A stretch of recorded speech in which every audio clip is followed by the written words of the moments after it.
তিনজনেরই টুপি ঠিক, দাড়ি ঠিক, জুব্বা ঠিক, তিনজনে কিন্তু লেভেল পজিশনে সমান। আপনাদেরও তো ওয়াজ শোনা দরকার, কিন্তু শোনেন না। পরে কে কি কান পড়া দেয়। এই যে একটা মাফতুল ইসলাম আছে না নাই বিএনপির, এই কান পড়া শুনে বদরুল রশিদের বিরুদ্ধে খেলে ওয়াজ করে। আর বলবো নিষেধ করবেন তো? কিসের হাদিস করবেন? বাদ দিচ্ছে, হাদিস বাদ দিচ্ছি। রাজনীতিতে বলবে রাজনীতি করবেন না, এই পুরোপুরি মুনাফিক। জোরে কোন কথা ঠিক করে। কারণ কোরআন শরীফের মধ্যে 114টা সূরার সূরা মুলকের প্রথমেই যে সূরাটা আছে, আরে মিয়া সেটা পড়েন না কেন? তাবারাকাল্লাযী বিয়াদিহিল মুলক ওয়া হুয়া আলা কুল্লি শাইইন কাদির। প্রত্যেকটা হাজী সাহেব হজ করবার গিয়ে বলতেছে লাকাল মুলক লা শারিকা লাক। কি তলবিয়া পড়তেছে না? এই জোরে কোন পড়তেছে না? এর বাংলা অর্থ কি? এর বাংলা অর্থ কি? না লাকাল মুলক লা শারিকা লাকের বাংলা অর্থ কি?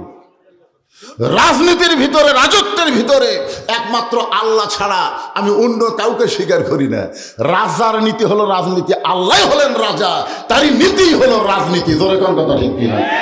আর মানুষের নীতি না হলো ফকরা নীতি।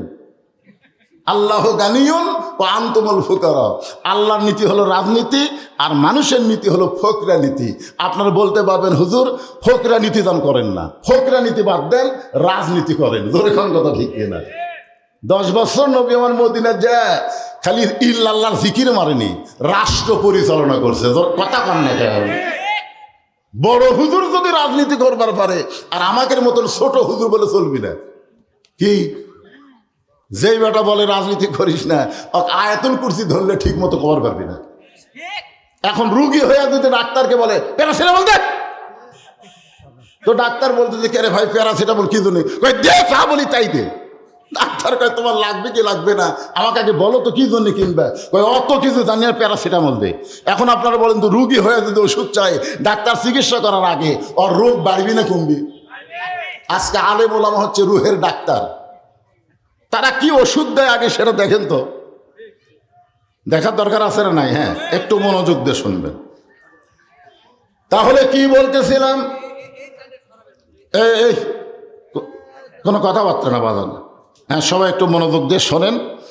আজকের আলোচনা হবে ইজা আসাবাতুহুম মুসিবাতুন ক্বালু, সকলে বলেন ইন্না লিল্লাহি ওয়া ইন্না ইলাইহি রাজিউন।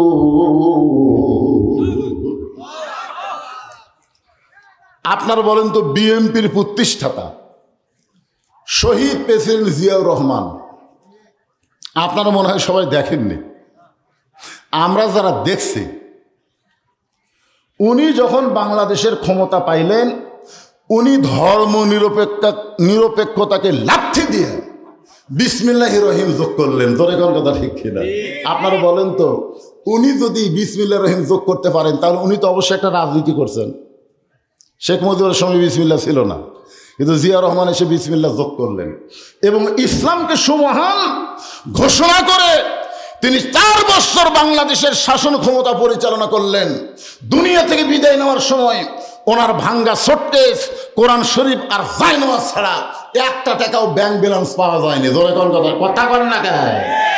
মোস্তাকে মাই সাহেব যখন প্রিন্সিপাল ছিল, আল্লামা নজিবুল্লাহ হুজুর, তাকে আমরা জিজ্ঞাসা করলাম শহীদ জিয়া সম্পর্কে আপনার ধারণা কি?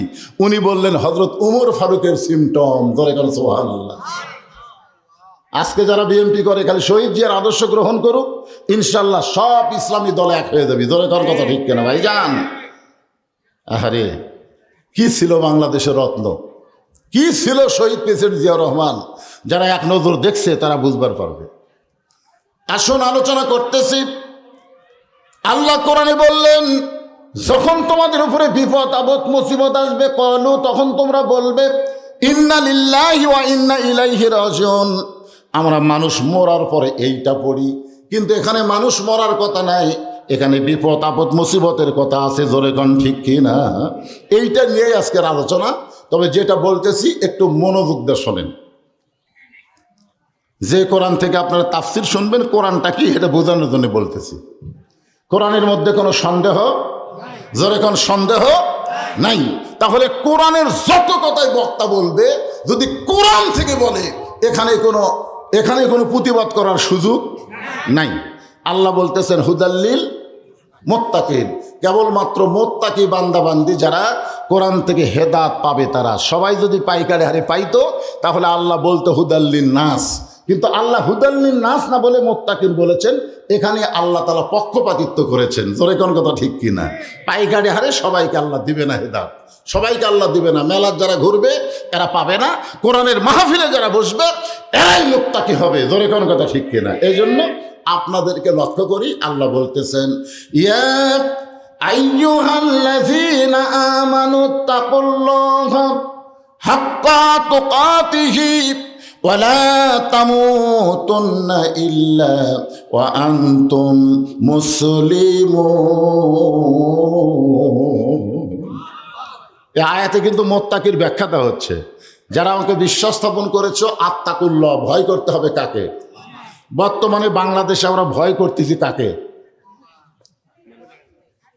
হ্যাঁ, আপনি মডেল মসজিদে জোহরের নামাজ পড়বেন, আপনার পায়ে যদি 2000 টাকার জুতা থাকে, আপনি মসজিদে দরজাত গিয়া কি করবেন?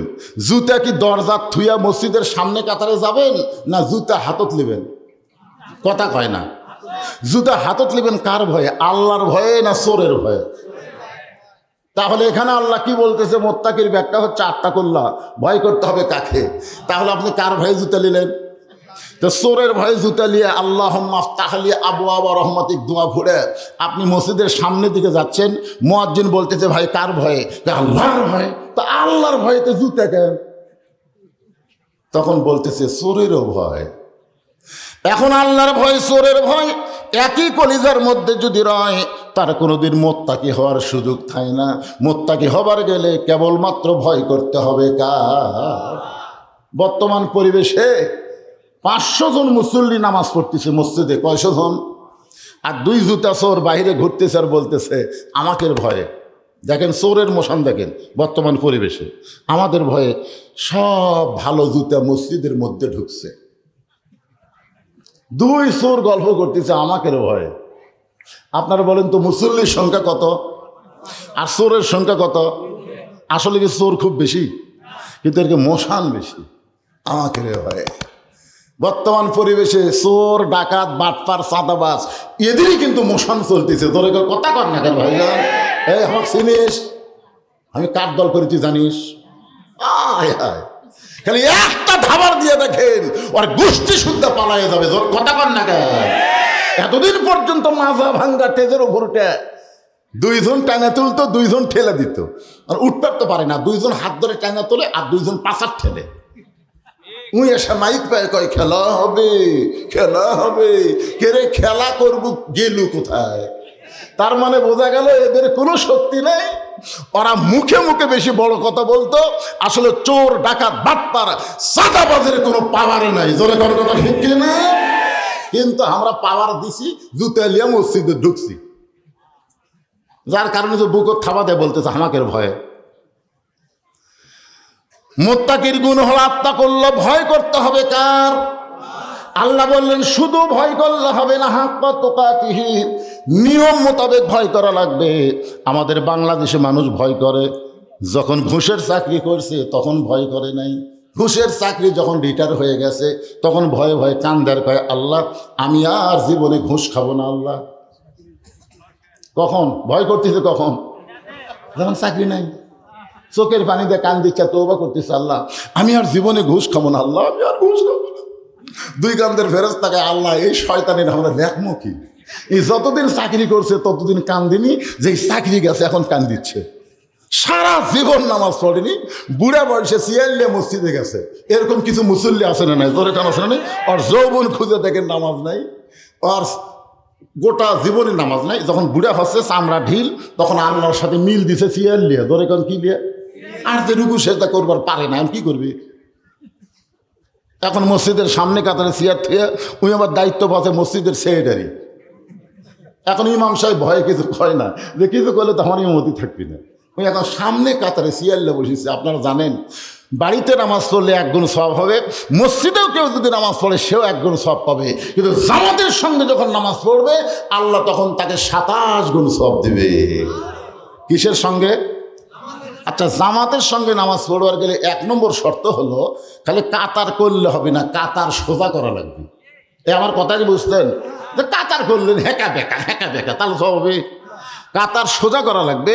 সাহাবীরা বললেন, ইয়া রাসূলুল্লাহ, আমরা কাতার সোজা করবো কেমনে? রাসূল বললেন, পায়ের গোড়ালির সঙ্গে গোড়ালি মিল করে তোমরা কাতার সোজা করবা। তাহলে পায়ের গোড়ালির সঙ্গে যদি গোড়ালি মিল করে কাতার সোজা করেন, তাহলে যেই বেটা সিয়ারত বসিছে ওর পায়ের গোড়ালি কোথায়? তাহলে কোনো এক ব্যক্তি যদি সাথে যদি আপনি গোড়ালি মিল করবার না পারেন, তাহলে ওই কাতারে মুসল্লি 1 গুণ সওয়াব পাবে, 27 গুণ থেকে তারা মাহরুম হবে। এখন 27 গুণ সওয়াব যদি আপনি পাবার চান, তাহলে সিয়ারওয়ালাকে আপনার কাতারে রাখা যাবে না। তাহলে কি করবেন? ওই সিয়ারওয়ালার 4-5 কান্দত নিয়ে বারান্দা তুই আসবেন যে বাবা তুই আমাদের মধ্যে থাকলে আমরা 27 গুণ পাচ্ছি না। এখন দ্বিতীয় কাতারে যদি সিয়ার ঠেলে দেন, ওরাও বলবি কেরে ই যদি আমাদের মধ্যে বসে থাকে তাহলে আমরাও তো 27 গুণ পাচ্ছি না। 3 নম্বর কাতারে দিই, 3 নম্বর কাতারে কেরে ই যদি সিয়ার না থাকে তাহলে আমরা 27 গুণ পাচ্ছি না। বের করে দে বারান্দা, জোরে কোন কথা ঠিক কিনা? প্রত্যেকটা সিয়ার বারান্দা বের করে দেওয়া লাগবে। মসজিদের মধ্যে কোনো সিয়ার থাকা যাবে না, কারণ চামড়া ঢিল হচ্ছে আল্লাহর সাথে মিল দিছে। আমার কথা কি বুঝতে পারছেন? হাক্কা তুকাতিহি শব্দের অর্থ কি? ভয় করার মতন ভয় করবার গেলে মানুষের তৈরি আইন দেওয়া হবে না, আমার আল্লাহর কোরআনের আইন লাগবে। কোরআনের আইন যখন চালু হবে তখন নেতা কেমন আল্লাহকে ভয় করবে, কর্মী কেমন আল্লাহকে ভয় করবে। এই কোরআন থেকে ইন্না লিল্লাহর তাফসীর দিয়ে একটু শোনার দরকার আছে না নাই? নেতা হলেন হযরত ওমর। বাংলাদেশের মতন 96টা দেশের নেতা, একটা দেশ না, বাংলাদেশের মতন কয়টা? জুমার দিনে দেখেন নেতা আত্তাকুল্লাহ, আল্লাহর ভয় কেমন। জুমার দিনে খুতবা দিচ্ছেন হযরত ওমর, মাঝখান থেকে একজন সাহাবী দাঁড়িয়ে বলতেছে, আমিরুল মুমিনিন, আপনার খুতবা আমরা শুনবো না। যদি লোকটা বলতো আমি শুনবো না তাহলে একটা ভিন্ন হতো, কিন্তু যখন বলছে আমরা শুনবো না, সঙ্গে সঙ্গে ওমর ফারুক খুতবা বন্ধ করে দিয়ে বললেন, ভাই আমার দোষ কি? বলে আপনার দোষ হলো আমাদেরকে খাটো পাঞ্জাবি দিয়ে আপনি লম্বা জুব্বা গাওয়াত দিয়েছেন। যতক্ষণ পর্যন্ত লম্বা জুব্বার কাহিনী না বলবেন ততক্ষণ আপনার খুতবা আমরা শুনবো না। যদি আত্তাকুল্লাহ ওমরের মধ্যে না থাকতো ধরে ভর্তা বানাতো। জোরে কোন কথা ঠিক কিনা? এই যে কোনো এলাকার এমপি নাকি, কোন এলাকার মন্ত্রী নাকি, বাংলাদেশের মতন দেশের প্রধানমন্ত্রী নাকি, 96টা দেশের খলিফা, যাকে বলা হয় অর্ধ জাহানের খলিফা। জোরে কোন কথা ঠিক কিনা? কিন্তু ভয় কার? আল্লাহর ভয়ে হযরত ওমরের চোখ দিয়ে দর দর করে পানি পড়তেছে। ওমর ফারুক মনে মনে বলতেছে, আল্লাহ তোমার কোরআনের রাষ্ট্র চালু থাকার কারণে ওমর ফারুকের লম্বা জুব্বা দেখে একটা সাধারণ মানুষ পর্যন্ত লোকমা দেওয়ার সাহস পাইছে। আসলে কোরআন যেখানে চালু থাকে নেতা ভুল করলে লোকমা দেওয়ার সুযোগ আছে না নাই? এমন সময় আব্দুল্লাহ ইবনে ওমর বাবার পাশে দাঁড়ায় বলতেছে, রে নবীর সাহাবীরা, তোমরা খাটো পাঞ্জাবি হলো আজকে তোমরা নতুন কাপড় পরে নামাজ পড়তে আইছো। আমার বাবার দিকে তাকায় তোমরা দেখতেছো বাবার জুব্বা লম্বা, আমার দিকে একটাবার তাকাও। তোমরা খাটো পাঞ্জাবি হলেও তো নতুন পরে আইছো, একবার আমার দিকে তাকায় দেখো তো আমার খবর কি? ওসমান গনি বলতেছে, আব্দুল্লাহ আজকে জুমার দিনে তুমি নতুন কাপড় না পরে পুরাতন কাপড় পরছো কেন? আব্দুল্লাহ বলতেছে, আজকে যদি আমি নতুন কাপড় পরতাম তাহলে আমার বাবার জুব্বা লম্বা হতো না। দুনিয়ার সবাই যখন ঘুমায়া যায় আমার বাবা তখন ঘুমায় না। যেদিন থেকে আমার বাবা মদিনার খলিফা হয়েছে সেদিন থেকে আমার বাবার চোখের আর ঘুম নাই। দুনিয়ার মানুষকে কোথায় কেমনে থাকে এটা দেখার দায়িত্ব আল্লাহ আমার বাবাকে দিয়েছে। সুবহানাল্লাহ। সাধারণ মানুষ আরামে ঘুম পড়ে, সাধারণ মানুষ আরামে ঘুমায়, কিন্তু আমার বাবার চোখে ঘুম নেই। সবাই যখন ঘুমায় গেছে এমন সময় আমার বাবা চুপি চুপি আমার ঘরের দরজায় গিয়ে ডাকতেছে, আব্দুল্লাহ, আব্দুল্লাহ রে। আমি দরজা খুলে তাকায় দেখি বাবার হাতে একটা পাঞ্জাবি। আমি খুশি হয়ে বললাম, বাবা বাইতুল মাল থেকে আমার একটা পাঞ্জাবি দিছে। গভীর রাত্রে আবার একটা পাঞ্জাবি দিয়ে রাইছেন। ওমর ফারুক বলে, আব্দুল্লাহ ইন্নাল্লাহা ইয়ামুরুকুম আন তুআদ্দুল আমানাতি ইলা আহলিহা ওয়া ইযা হাকামতুম বাইনান নাস আন তাহকুমু বিল আদল। আল্লাহু আকবার। ওমর ফারুক আল্লাহর কোরআন তেলাওয়াত করে বলে, আব্দুল্লাহ তুই কেমনে মনে করলি বাইতুল মাল থেকে তোর একটা পাঞ্জাবি দিছে, আমি আর একটা দিয়ে বেড়াইছি। আব্দুল্লাহ রে, আমি যেই পাঞ্জাবি নিয়ে তোর সামনে দাঁড়াইছি এটা আমার ভাগে পড়েছে। এখন বলতো আব্দুল্লাহ, এই খাটো পাঞ্জাবি গায়ে দিয়ে আমি যদি খুতবা দেই, কারণ মুসল্লির পাঞ্জাবি ছোট হলে কোনো সমস্যা নাই, ইমামের পাঞ্জাবি বড় হওয়া লাগবে, ঠিক কিনা বলে? ইমামের দাড়ি যদি ছোট হয়, আমাকে একজন মোবাইল করে বলতে, হুজুর ইমামের দাড়ি যদি এক মুষ্টির নিচে হয়, তার পাশে নামাজ হবি? তাহলে চিন্তা করে দেখেন ইমামের দিকে সবার নজর আছে না নাই? তা আমি বললাম, ভাইজান ইমামের দাড়ি এক মুষ্টি ছোট, তোমার দাড়ির খবর কি? আমার নাই, আমার নাই, তাই বলে হুজুর থাকা লাগবে না। তারপরে বোঝা গেল ইমাম হবার গেলে দাড়ি হওয়া লাগবে, যাকে তাকে জাতীয় ইমাম বলা যাবে না। ধরে কথা ঠিক না? যাকে তাকে জাতীয় ইমাম। এই যে সালাউদ্দিন ওই কয়েকদিন আগে কইছে জাতীয় ইমাম। হ্যাঁ, কি সামান্য দাড়ি ছোট হলি দাড়ির ফতুয়া চাচ্ছে, আর তোমরা তাকে জাতীয় ইমাম বলতেছ, তার মুসো নাই দাড়িও নাই। জোরে কথা কর না কেন ভাই রে? মরদ মানুষ চিনার একটা কি, মরদ মানুষ চেনা লাগবে না? চেনা লাগবে, মরদ চেনার একটা উপায় আছে তো। এক মেয়ে আমাকে বলতে যে হুজুর আমার স্বামী এত সুন্দর, স্বামী নিয়ে রাস্তায় গেলে মেয়েরা খেলে আমার স্বামীর দিকে তাকা থাকে হুজুর। তো মেয়েরা যে আমার স্বামীর দিকে তাকা থাকে, আমার খুবই হিংসা হয়। আপনি এমন কিছু দোয়া দেন যে দোয়া আমল করলে রাস্তার মেয়েরা আমার স্বামীর দিকে তাকাবে না। আমি বললাম, মা তোমার স্বামীকে চাচা বানাও। যেই কইছি চাচা বানাও, মেয়েটা বলে হুজুর আপনি একটা আলেম হয়ে এটা কি বললেন? আমি বললাম, পাগলি তোকে কি চাচা কবার কছি, তোকে চাচা বানাবার কছি রে। তোর স্বামীকে সবাই চাচা কবে, কিভাবে চাচা বানান যায় চেষ্টা কর।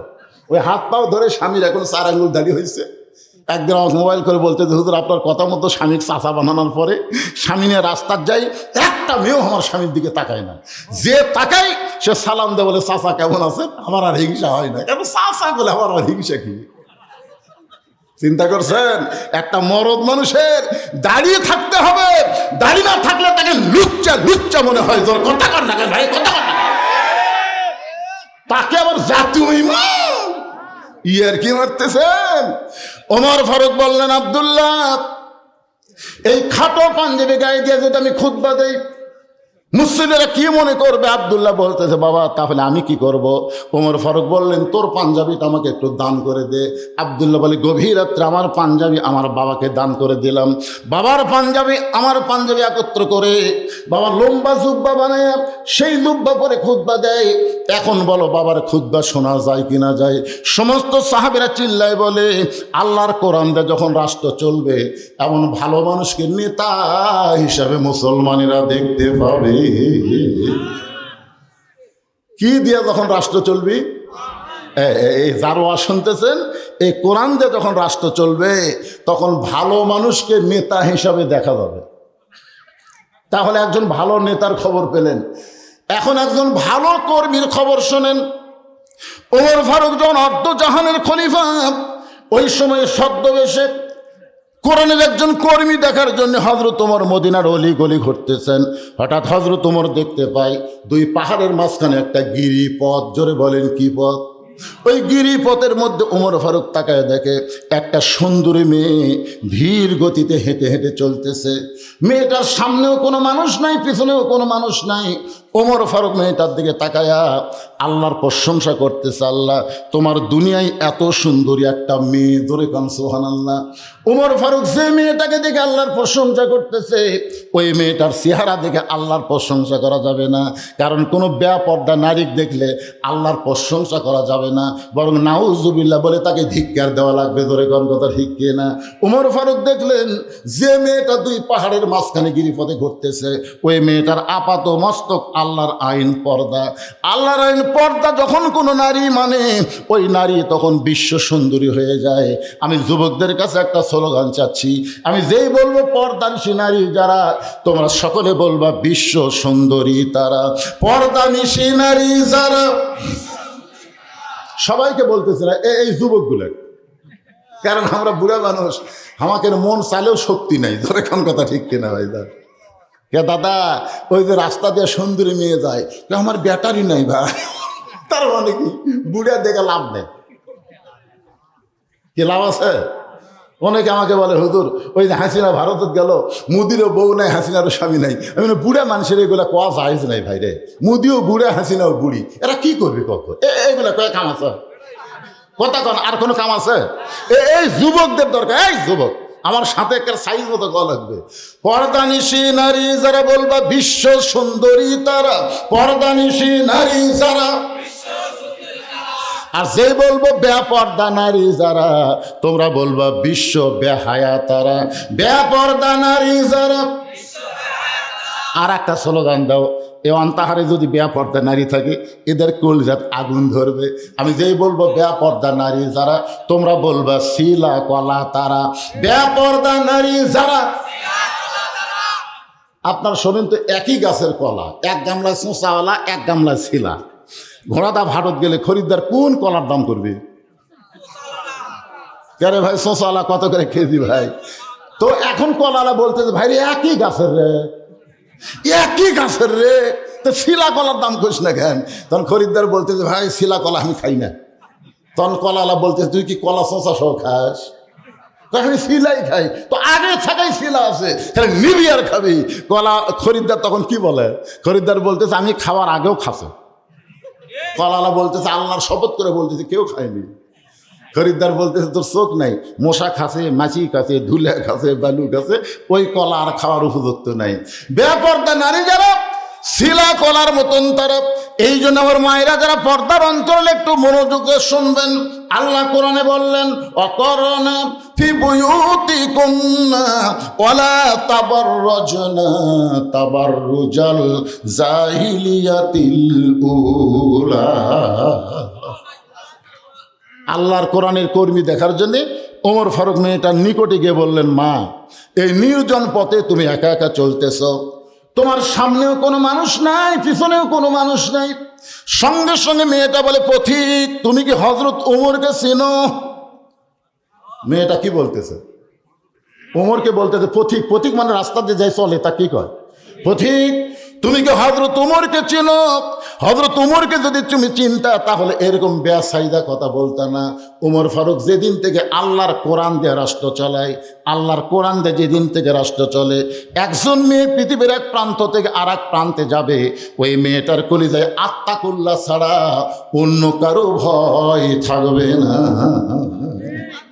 সেদিন ষোড়শী নির্জন পথে যাবে। যারা গানটা পারেন আমার সঙ্গে বলেন, সেদিন ষোড়শী নির্জন পথে যাবে, কোনো জন কটু কথা কবে না, পথে আর প্রান্তরে সম্পদের মোহে পড়ে খুন আর রাহাজানি হবে না। সবাই বলেন যদি মেনে চলি কোরআন, বলেন যদি মেনে চলি কোরআন আর রাসূলের বিধান, সকলেই শান্তিতে থাকবে। বাংলার আকাশে কলেমার পতাকা যেদিন দুলবে। তোমরা যদি এরকম গল্প করো তা জনগণ দেখতেছে না?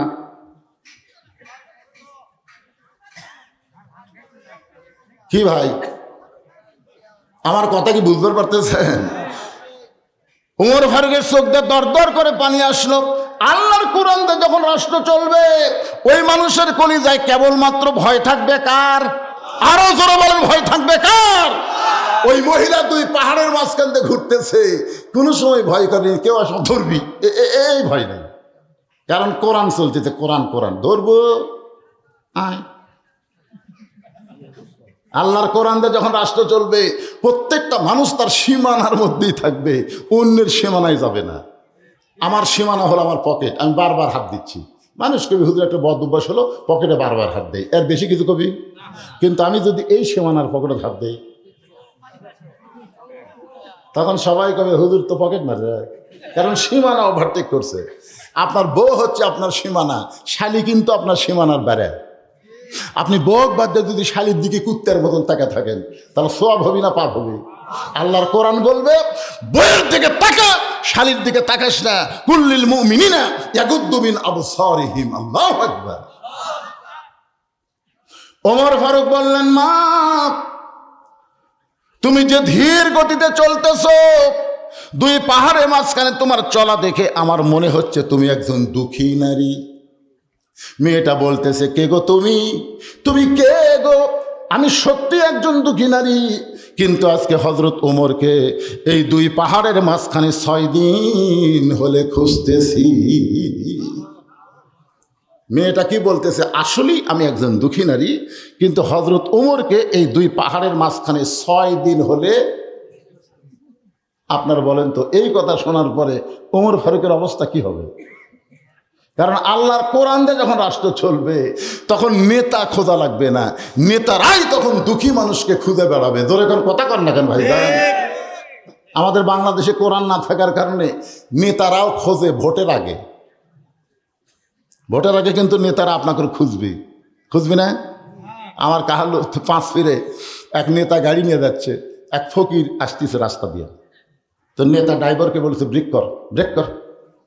তো ড্রাইভার বলতে, স্যার কোনো মানুষজন নাই, ব্রেক করবো কেন? বলে, ওই যে আসতেছে। ড্রাইভার কয়ে, ফকির স্যার। আরে পাগলা, ভোটের আগে ফকিরও তার মুহূর্তে থামা। যে গাড়ি ব্রেক করছে নেতা গাড়ির থেকে নামে ফকির সালাম দেয়, আসসালামু আলাইকুম চাচা। আসসালামু আলাইকুম চাচা। ফকির খেলে চারদিকে তাকাই।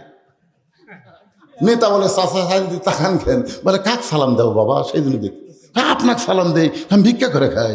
ভোটের আগে আপনিও তাহা মুহূর্তে শালার নেতা রে। ভোটের আগে হারে সালাম দিয়া জনগণকে ধোকা নিয়ে ভোট পাবে। নেতা আর থাকবে না বগুড়ায়, ঢাকায় চলে যাবে। মাঝে মধ্যে নেতা বসন্তের কুকিলের মতন বেড়াবার আসবে। শামসের অত্যাচারে নেতার ধারে দেওয়া যাবে না। ধরে কথা কন না কেন? কিন্তু আল্লাহর কোরআন দিয়ে যখন রাষ্ট্র চলবে তখন গরিব ধনীর বাড়িতে যাওয়া লাগবে না, ধনীরাই গরিবের বাড়ি বাড়ি ঘুরবে। সুবহানাল্লাহ কন না কেন? আল্লাহ বলে দিয়েছে, কোরআন বলে দিয়েছে, 2.5 টাকা গরিবক না দিলে তুই জাহান্নামী। এখন 2.5 টাকা গরিবক না দিলে কোথায় যাওয়া লাগবে? জাহান্নামে যাওয়া লাগবে। তো ঠেকা কার, গরিবের না ধনীর? ধনীরা এখন আল্লাহর কোরআনের আইন মানার জন্যে গরিবের দরজায় দরজায় ঘুরতেছে। গরিব ধনী দেখলে দরজা বন্ধ করে দেয়। ধনী বলতেছে, বাবা ও বাবা, দরজা বন্ধ করলে কেন বাবা? কয়, ভাই আমি গরিব মানুষ ভাই, খাটা খাই, কষ্ট করে খাই, জাকাতের টাকা আমি খাই না ভাই, তুই অন্য দরজার যা। আমার এক দাদা ছিল, গ্রামের সব লোক মুরব্বী দেখে তাকে ইফতার করাবার চাই, কিন্তু আমার দাদা কয়, মরে যাবো কিন্তু কারো বাড়ি ইফতার করে সব দেওয়া পারবো না।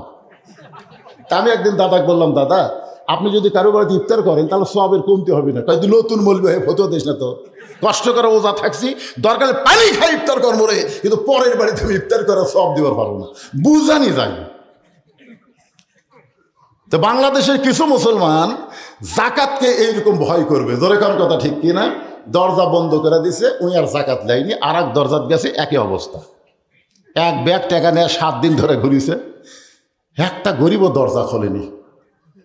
ধনী কান্দার কয়, আল্লাহ ধনী না হয়ে যদি গরিব হতাম, কোরআনের আইন যখন চলবে ধনী হওয়ার চাইতে গরিব হয় ভালো, খালি দরজা খুলে বসে থাকবো, টাকা আমাকে দিয়ে দেবি, আর আমি দিবার চাই, এখন দরজা বন্ধ করতেছে, কি বিপদে পড়লাম। 7 দিন ঘোরা যখন গরিব পাইনি, মনের দুঃখে মরুভূমিতে গেছে, যাই একজন বস্তা মাথার দিয়ে ঘুম পাড়তেছে। ব্যাগালা মনে করছে যাকবারে গরিব পাওয়া গেছে, আসসালামু আলাইকুম। বস্তালা লাভ ধরে, আলহামদুলিল্লাহ। ব্যাগওয়ালা বলে, ভাই আপনাকে সালাম দিলাম, আপনি আল্লাহর শুকরিয়া আদায় করলেন, ওয়ালাইকুম আসসালাম কোথায়? তখন বলতে যে, ভাই রে 1 বস্তা টাকা নিয়ে 15 দিন হলে ঘুরতেছি রে, গরিব পাচ্ছি না। তো দেখে আমার গরিব মনে হচ্ছে, এই জন্য বস্তাটা তোকে দিবার চাই, লিয়ে যেত। আমি ঘুরি 7 দিন, তুমি ঘুরো 15 দিন, তাহলে গরিব গেল কোথায়? জাকাত ভিত্তিক অর্থনীতি যখন চালু হয়ে যাবে, সুদকে যখন বাংলার জমিনে কবর দেওয়া হবে, তখন আল্লাহর রহমত আর বরকতের দরজা খুলে দিবে। ধরে কোন কথা ঠিক? কি ভাবতেছেন আলুর দাম বেশি নেবেন দেখে সব টুরুচ্ছেন কি? সেই সময় তো দাম ভালোই আছিল, বেচেন নি কেন? আরো নেমো আল্লাহ কাই একেবারে চুবরা মারবো। ধরে কোন কথা ঠিক?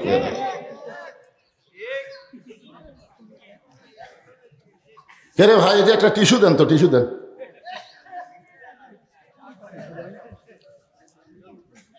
এটা কি টিস্যু?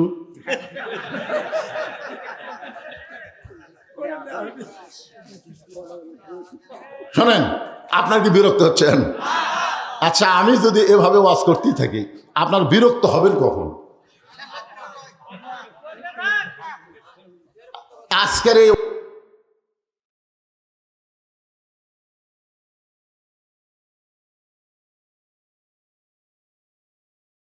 এর মধ্যে কোনো আপত্তি নেই, কিন্তু এই মাদ্রাসার জন্য একটা গামছার আদায় করে দেন তো। একটা গামছার আদায় করতে বড় জোর 5 মিনিট লাগবে, তার বেশি লাগবে না, ঠিক কিনা বলেন? এদের মধ্যে খালি এই এই এই এই করতেছে। হুজুর যে ইন্না লিল্লাহর আয়াতটা যে ওয়াজ শুরু করলো, এটা তো মরার আয়াত। হুজুর যে কি ওয়াজ করবি রে? আরে ফাটাফাটি ওয়াজ। এই জন্যই বলতে যে ভাইজান, একে ভিতরে এই উসখুশি না থাক।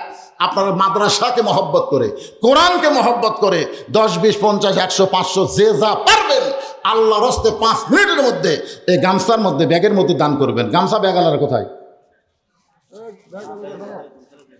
হ্যাঁ বাবা, নামে যাও, নামে যাও, আল্লাহর হস্তে নামে যাও। আপনারা দিবেন না ভাইজান? আপনার কাছে যদি যাই ব্যাগ, আপনারা দিবেন না? এ কথা কন না, দিবেন না? 10 পারেন, 20 পারেন, 50 পারেন, 100 পারেন। এই মাদ্রাসায় এমন আল্লাহর 10 জন বান্দাকে আমি দেখতে চাই, 10টা বান্দা, যে এই নবীর এতিম মাদ্রাসায় একটা কোরআন শরীফ দান করবে। একটা কোরআন শরীফ বাবদ 500 টাকা দান করবে। আপনি 500 টাকা দেওয়া মানে একটা কোরআন শরীফ দান করার সওয়াব আল্লাহ আপনার আমল নামায় দিয়ে দিবে। পৃথিবীর শ্রেষ্ঠ দান নবীর মাদ্রাসায় একটা কোরআন শরীফ দেওয়া। আপনাদের মধ্যে এমন কোন আল্লাহর বান্দা আছে? মাশাআল্লাহ। সবার আগে সভাপতি সাহেব বুঝবার পারছে আল্লাহর ওলি মানুষ। পৃথিবীর শ্রেষ্ঠ দান নবীর মাদ্রাসা একটা কোরআন। এ কোরআন শরীফ বাবদ 500 টাকা দান করেছে। আপনার সভাপতির সাথে দান করবেন, এরকম একজন বান্দা আপনাদের মাঝখান থেকে শুধু 500 টাকা দিবেন, একটা কোরআন দানের সওয়াব আল্লাহ আপনাদের আমল নামায় দিয়ে দিবে। আল্লাহর একজন বান্দা কিভাবে নিব আমি? দেখছেন পেজটা বানাছে এমন করে। আল্লাহর আর একজন বান্দা কোরআন শরীফ বাবদ 500 টাকা দান করেছে। আল্লাহ দানকে কবুল করেন, আল্লাহুম্মা আমিন।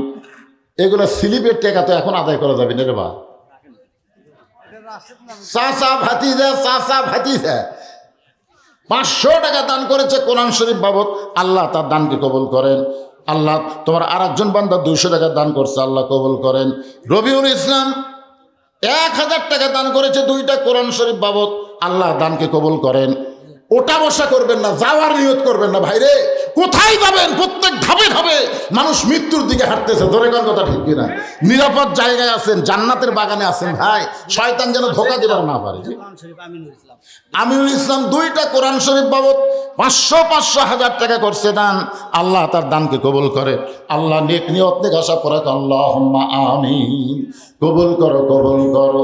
ব্যাগের আদায় হলে আমাকে সংকেত দিবেন।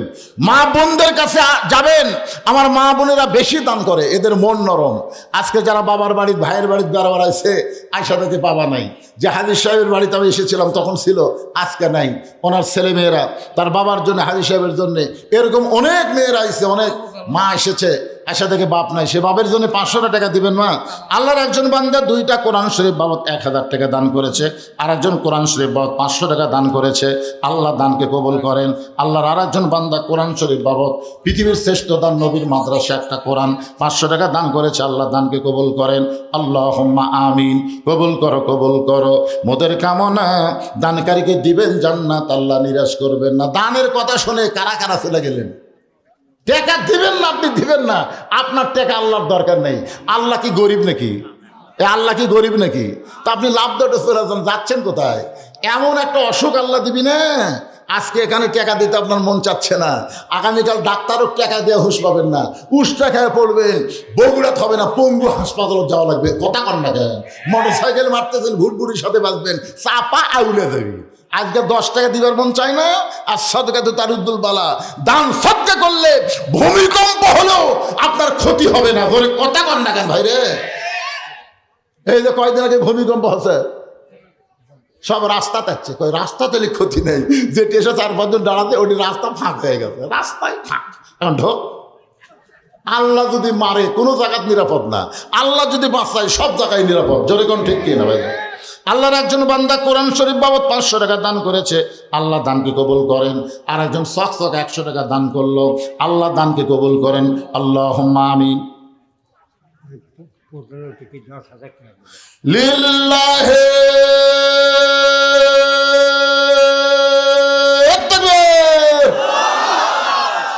আপনি কি মন খারাপ করছেন?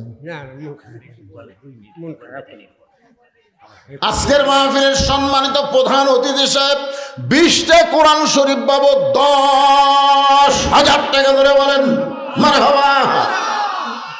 আচ্ছা, উনি যদি এখন আপনাদের কাছে 2 মিনিট একটু সালাম দেয়, সমস্যা আছে ভাইজান? আমার ওয়াজ তো চলতেই থাকবে, অসুবিধা নেই। আসলেই কিন্তু আমি আমার জীবনে 42 বছরের জীবনে দেখিনি প্রধান অতিথি টেজে আছে, অন্য অতিথি মারা দিছে, প্রধান অতিথি টাইম দেয়নি। এটা আমার আজকে প্রথম দেখলাম। এই জন্য ওয়াজের শুরুতে আমি চিন্তা করলাম, কে প্রধান অতিথি তো আমার ধারেতেই বসে আছে, এক মাইক দিল না। আমার মনত খুবই কষ্ট, বুঝলেন? এই জন্য প্রকাশ করে দিয়েছি। আমার ভাইজান গ্রামের হোক আর যাই হোক, একটা সালাম দেবেন না আপনি জনগণ? হ্যাঁ,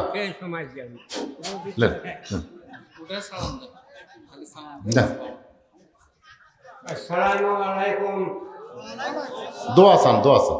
বাবা, আমি এই মাদ্রাসার সভাপতি এবং গ্রামের লোক আমার প্রধান অতিথি করছে, আর গ্রামের লোক সবাই মিলিতভাবে এক হাতে আমি খুশি মনে 10,000 টাকা দান করলো বাবা। মারহাবা মারহাবা মারহাবা। আল্লাহ পাক তাকে হায়াতে তাইবা সাফায়ে কুল্লিয়ে দান করুক, সকলে বলে আমিন। এরকম ভালো কাজে আরো বেশি বেশি দান করার তৌফিক আল্লাহ তাকে দান করুক, সকলে বলে আমিন। আল্লাহ যদি তৌফিক দেয় আরেকবার আমার ভাইজানকে উমরা করার তৌফিক আল্লাহ দান করুক, সকলে বলে আল্লাহুম্মা আমিন। এই যারা যেখানে দাঁড়াচ্ছেন আদায়ের কথা শুনে লাভ দিয়ে উঠছেন, বসেন, এখন বসেন, জিকির করেন। আর বসেন, সবাই বসে জিকির করেন। লা ইলাহা ইল্লাল্লাহ, লা ইলাহা ইল্লাল্লাহ, লা ইলাহা ইল্লাল্লাহ, লা ইলাহা ইল্লাল্লাহ, লা ইলাহা ইল্লাল্লাহ, লা ইলাহা ইল্লাল্লাহ, লা ইলাহা লা ইলাহা ইল্লাল্লাহ মুহাম্মাদুর রাসূলুল্লাহ। সকলে বলি সাল্লাল্লাহু আলাইহি ওয়াসাল্লাম। মেয়েটা বলতেছে, পথিক আজকে 6 দিন হলে হযরত ওমরকে আমি খুঁজতেছি, যে ওমর সবসময় মানুষের দুঃখ কষ্ট দেখার জন্যে রাতের ঘুমকে হারাম করে দিছে, আর সেই ওমরকে মেয়েটা কয়দিন হলে খুঁজতেছে। ওমরের চোখ দিয়ে দর দর করে পানি পড়তেছে। মা, কি দুঃখ তোমার মনে, যেই দুঃখ নিয়ে তুমি ওমরকে খুঁজতেছ? মেয়েটা বলতেছে, পথিক রে, আমার ভিতরে যেই দুঃখ আমি দুনিয়ার সাধারণ কোনো মানুষকে বলবো না, আমি বলবো হযরত ওমরকে। ওমর ফারুক বলতেছে, মা তুমি মনে হয় পাগলি হয়ে গেছো। ওমর হচ্ছে অর্ধ পৃথিবীর খলিফা। সেই ওমরকে তুমি যদি পাবার চাও, বঙ্গভবনে যাও, সংসদ ভবনে যাও, রাষ্ট্রীয় ভবনে যাও, এই 2 পাহাড়ের মাঝখানে ওমরকে খুঁজতেছো। ওমর কি উঠ দুম্বা? সঙ্গে সঙ্গে মেয়েটা বলে, পথিক আল্লাহর কোরআন দিয়ে যখন রাষ্ট্র চলবে তখন নেতা খোঁজা লাগবে না, বরং নেতারাই দুঃখী মানুষকে খুঁজে বেড়াবে। সুবহানাল্লাহ কর না খা। আরে সবাই ঘুম পাড়ে। ওমর ফারুক রাতের অন্ধকারে দেখতে পায় মদিনার মরুভূমির মধ্যে তাঁবু টাঙ্গাইছে। তাঁবুর মধ্যে 2টা বাচ্চা খালি মা মা বলে কাঁদতেছে, আর মা বলতেছে, গোস্ত সিদ্ধ হলেই তোমাদের খাবার দেব, গোস্ত সিদ্ধ হলেই তোমাদের খাবার দেব। ওমর ফারুক চিন্তায় পড়ে গেলেন। দুম্বার গোস্ত হলে বড় জোর 1 ঘন্টা লাগবে, উটের গোস্ত হলে বড় জোর 8 ঘন্টা লাগবে। এত গভীর রাত হয়ে গেল, এখন পর্যন্ত গোস্ত সিদ্ধ হয় না। এই মায়ের কলিজায় কি সন্তানের দয়া নাই? তাঁবুর নিকটে গিয়ে ওমর ফারুক লোকমাতে বললেন, মা তোমার 2টা সন্তান ক্ষুধার জ্বালায় কান্দে, এখন পর্যন্ত তোমার গোস্ত সিদ্ধ হয় না। এই গভীর রাত্রে তোমার গোস্ত সিদ্ধ হয় না, মা তুমি কি গোস্ত সিদ্ধ করো? মেয়েটা বলে, পথিক আমার বাড়ি হলো ইয়ামিন দেশে। আমি শুনতে পাইলাম মদিনার খলিফা ওমর অত্যন্ত ভালো মানুষ। ইয়ামিন থেকে আমার 2টা এতিমকে নিয়ে আমি ওমরের দরবারে যাবার চাইছিলাম, কিন্তু বিকেলবেলা মানুষের এত ভিড়, আমি একটা মেয়ে মানুষ আমার এতিমকে নিয়ে ওমরের দরবারে যাবার পারলাম না। সিদ্ধান্ত নিয়েছি আগামীকাল সকালবেলা আমি ওমরের দরবারে যাব। এখন রাতের বেলা কোথায় থাকব? এই মরুভূমির মধ্যে তাঁবু টাঙ্গায়া আমার 2টা এতিম বাচ্চাকে বুকের মধ্যে নিয়ে আমি ঘুমাবার চাই। কিন্তু আমার 2টা এতিম বাচ্চার পেটে এত খিদা লাগছে, ক্ষুধার জ্বালায় বাচ্চা 2টা খালি বারবার কাঁদতেছে। আমি শুধু এদের সান্ত্বনা দেওয়ার জন্যে পাতিলে পানি আর পাথর দিয়ে নিশাগুন জ্বালায় বলতেছে, বাবা গোস্ত সিদ্ধ হলেই তোমাদের খাবার দিব। আমি মনে করেছিলাম এই সান্ত্বনার বাণী শুনতে শুনতে আমার 2টা সন্তান ঘুমায় যাবে, কিন্তু এদের পেটে এত খিদা যার কারণে চোখের মধ্যে ঘুম ধরতেছে না, বারবার শুধু খাবার জন্য কান্দে। পথিক রে, আজকে রাত এত বড় হয়ে গেছে, আমার মনে হয় রাত আর সকাল হবে না। আমার 2টা সন্তান হয়তো ক্ষুধার জ্বালায় আর বাঁচতে পারবে না। সঙ্গে সঙ্গে ওমর ফারুক বললেন, মা তুমি একটু ধৈর্য ধরো মা, ওই পানি পাথর সিদ্ধ না করে বরং তুমি তোমার বাচ্চাকে আদর করো। এই কথা বলে হযরত ওমর এক দৌড় মারলেন বাইতুলের মালের দিকে। দরজা গিয়ে বলে, আসলাম তাড়াতাড়ি দরজা খুলে দে। আসলাম দরজা খুলে দিলে বলতেছে, আমির আল মুমিনিন কি করব? বড় একটা খাবার বস্তা আমার মাথায় তুলে দে। আসলাম বলতেছে, আপনি হুকুম করেন, আমি চাকর বস্তা নিয়ে কোথায় যাওয়া লাগবে বলেন। ওমর ফারুক বলে, আসলাম রে, একজনের পাপের বোঝার একজন কোনোদিন মাথায় টানবে না, দে আমার মাথায় উঠায় দে। অউলিল আমরি মিনকুমকে মানতে গিয়া আসলাম খাদ্যর বস্তা ওমর ফারুকের মাথায় তুলে দিলেন। ওমর ফারুক বস্তা নিয়ে এত জোরে দৌড় মারতেছেন, পিছন দিক থেকে আসলাম চিল্লায় বলে, আমির আল মুমিনিন আপনি দৌড়ে গিয়ে পড়ে যাবেন, আপনার কষ্ট হবে। ওমর ফারুক বলে, আসলাম রে, নির্দিষ্ট সময়ে যদি পৌঁছতে না পারি এই ওমরকে আল্লাহ জাহান্নামের আগুনে পুড়ায় ফেলবে। আত্তাকুল্লাহ হাক্কা তুকাতিহি কারে কয়? খাদ্যের বস্তা নিয়ে তাঁবুর নিকটে গিয়ে বললেন, মা তোমার সন্তান 2টাকে জীবিত আছে বলে এখনো জীবিত আছে, তাহলে তাড়াতাড়ি রুটি আর হালুয়া তৈরি করো। মহিলা রুটি আর হালুয়া তৈরি করে যখন ওমর ফারুকের হাতে দেয়, ওমর ফারুক 2টা এতিম বাচ্চাকে 2 উরাতের উপরে নিয়ে উঠিয়ে হালুয়া নিয়ে যখন মুখের মধ্যে দেয়, 2টা বাচ্চা মুসকি মুসকি হেসে তাকায় দেখে ওমরের চোখ দা দর দর করে পানি পড়তেছে। 2টা বাচ্চা হাত দিয়ে চোখের পানি মুছে দে, বলে, কে গো তুমি? বাবার দরদ নিয়ে তো রাত্রে আমাদেরকে খাওয়াও, এরপরও তুমি এমন করে কেন কাঁদতেছো? ওমর ফারুক বলে, আল্লাহ এই অধমকে জাহান্নামের আগুন থেকে তুমি বাঁচায় দাও। মহিলা বলতেছে, কে গো আপনি? ভালো মানুষের কথা শুনেছি, কিন্তু মানুষ এমন ভালো হয় কোনোদিন আমি দেখি নাই। আপনি জাহান্নামের আগুন থেকে বাঁচার জন্য কেন কাঁদতেছেন? আপনি শুনে নেন, আল্লাহ ওমরকে মদিনার খলিফা না বানায়া আপনারা যদি মদিনার খলিফা বানাইতো, আমি একজন দুঃখিনী মেয়ে বলতেছি, এই মদিনা যেন আল্লাহর জান্নাত হয়ে যেত। যে ওমর কষ্ট করে মানুষের দুঃখ কষ্ট দেখে, সেই ওমরকে মেয়েটা কয়দিন হলে খুঁজতেছে, যখন কয়দিন 6 দিন হলে খুঁজতেছে। আর মেয়েটা বলতেছে, পথিক রে, আর একটা দিনের মধ্যে যদি আমি ওমরকে দেখা না পাই তাহলে আসল জায়গায় বিচার দিব। আপনারা বলেন তো আসল জায়গা কোনটা? আরো জোরে বলেন। হাসিনা 15.5 বছর যে কষ্ট দিয়েছে বাংলার প্রকৃত মুসলমানকে, এই মুসলমানেরা কিন্তু কোর্ট কাছারির মধ্যে কোনো বিচার পায়নি। ধরে কোন কথা ঠিক কিনা? বিচার হয়েছে হাসিনার কথা মতো। তখন প্রত্যেকটা মানুষ তাহাজ্জুদের নামাজ পড়ে আল্লাহর কাছে ফরিয়াদ করে বলেছে, আল্লাহ যেই মানুষটা 3 বারের মতন প্রধানমন্ত্রী, দেশনেত্রী খালেদা জিয়া, যিনি এতিমদের একটা টাকাও মারে নাই, বিনা দোষে তাকে জেলখানার মধ্যে বন্দি করেছে, অসুস্থ হয়েছে বিদেশের মাটিতে চিকিৎসা করবার দেয় নাই, আল্লামা সাইদি হুজুরকে জেলের মধ্য থেকে বের করে হাসপাতালে হত্যা করা হয়েছে, এরকম নানা রকম কষ্ট দেওয়ার পরে মানুষ দেখলো বাংলাদেশের কোর্ট কাছারি তার বিচার দেওয়া যাবে না, আসল জায়গায় বিচার দিছে। আল্লাহ কয়, এইবার আর খাতির নাই, তুই 41 সাল লাগবে না, 24 সালের 5ই আগস্টে ঘাড় ধরে বাড়ি করে দিব। ধরে কোন কথা ঠিক কিনা? ধরে বলেন ঠিক। তাহলে বিচার দেওয়া লাগবে কোথায়? আসল জায়গায়। মেয়েটা বলে, পথিক আর একটা দিনের মধ্যে যদি ওমরকে আমি দেখতে না পাই তাহলে আসল জায়গায় বিচার দিব। ওমর ফারুক হাঁটু গেড়ে বসে বলতেছে, মা তুমি যে ওমরকে 6 দিন হলে খুঁজতেছ, আমি হইলাম সেই ওমর। মেয়েটা আল্লাহর শুকরিয়া আদায় করে বলতেছে, আমার ইমানের বিজয় হয়েছে, কারণ আমি সময় নিয়েছিলাম 7 দিন। ধরে কম কয়দিন? কিন্তু 6 দিনের মধ্যে পেয়ে গেছি, আমার ইমানের বিজয় হয়েছে। ইয়া আমির আল মুমিনিন, তাহলে আপনি চোরের মতন একা একা ঘুরতেছেন, আপনার কি চামচা নাই? একটু মনোযোগ দিয়ে শোনেন। ইন্না লিল্লাহি, এটা বিপদের আয়াত বাজান, বিপদ। আজকে নেতাক দাওয়াত দিলে যে কি বিপদ ভাই। কিছুদিন আগে ভ্যালুন যে একটা মাহফিল আমি করছি, এক নেতাক দাওয়াত দিয়েছে, চামচালি আছে 22 জন। নেতা আসাই বলতেছে খিদে লাগছে রে, খাবার দে। চামচা করে তো আরো মশান। 22 জন নেতা, একজন 23 জন খাইয়া টাকা দিচ্ছে 2500। ওরকে খরচ হতে 7000 দিচ্ছে, 2500 টাকা দিবা তো দেও। কত বল, মাশাআল্লাহ। ময়না তুমি যাও তো, এরকম আর করে দেয় নাকি, দেখো তো যাও।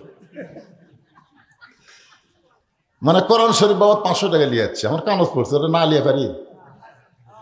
আল্লাহ যে নিয়তে দান করছে, নেক নিয়ত নেক আশা কবুল করো, জোরে কোন আমিন। তো মেয়েটা বলতেছে, আমিরুল মুমিনিন, আপনি সুরের মতন একা একা ঘুরতেছেন, আপনার কি চান্সে নেই? বাংলাদেশের মতন 96টা দেশের খলিফা, তার কেউ নেই, চৌকিদারও নেই, পুলিশও নেই, র্যাবও নেই, আর্মিও নেই, কে?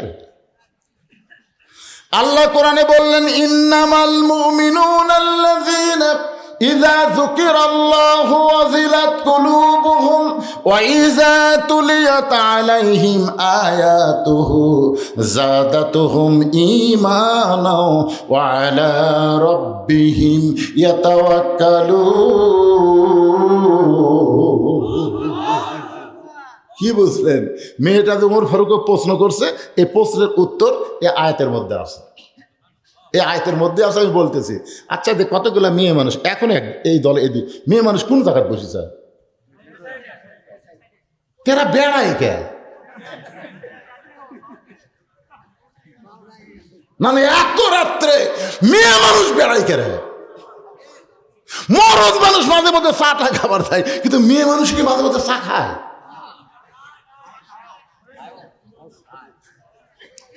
মায়েরা শোনেন, আপনারা হয়তো ভাবতেছেন হুজুর আমাকে ওয়াজ করবি না, আপনাকে ওয়াজই তো করতেছি।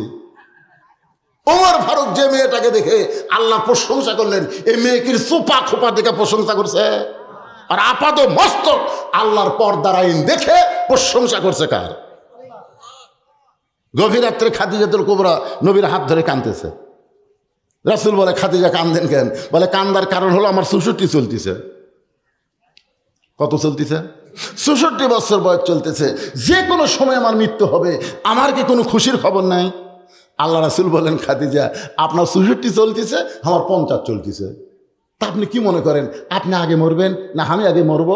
এটা আমি নবীও জানি না, কে কখন মরবে আল্লাহ ভালো জানে।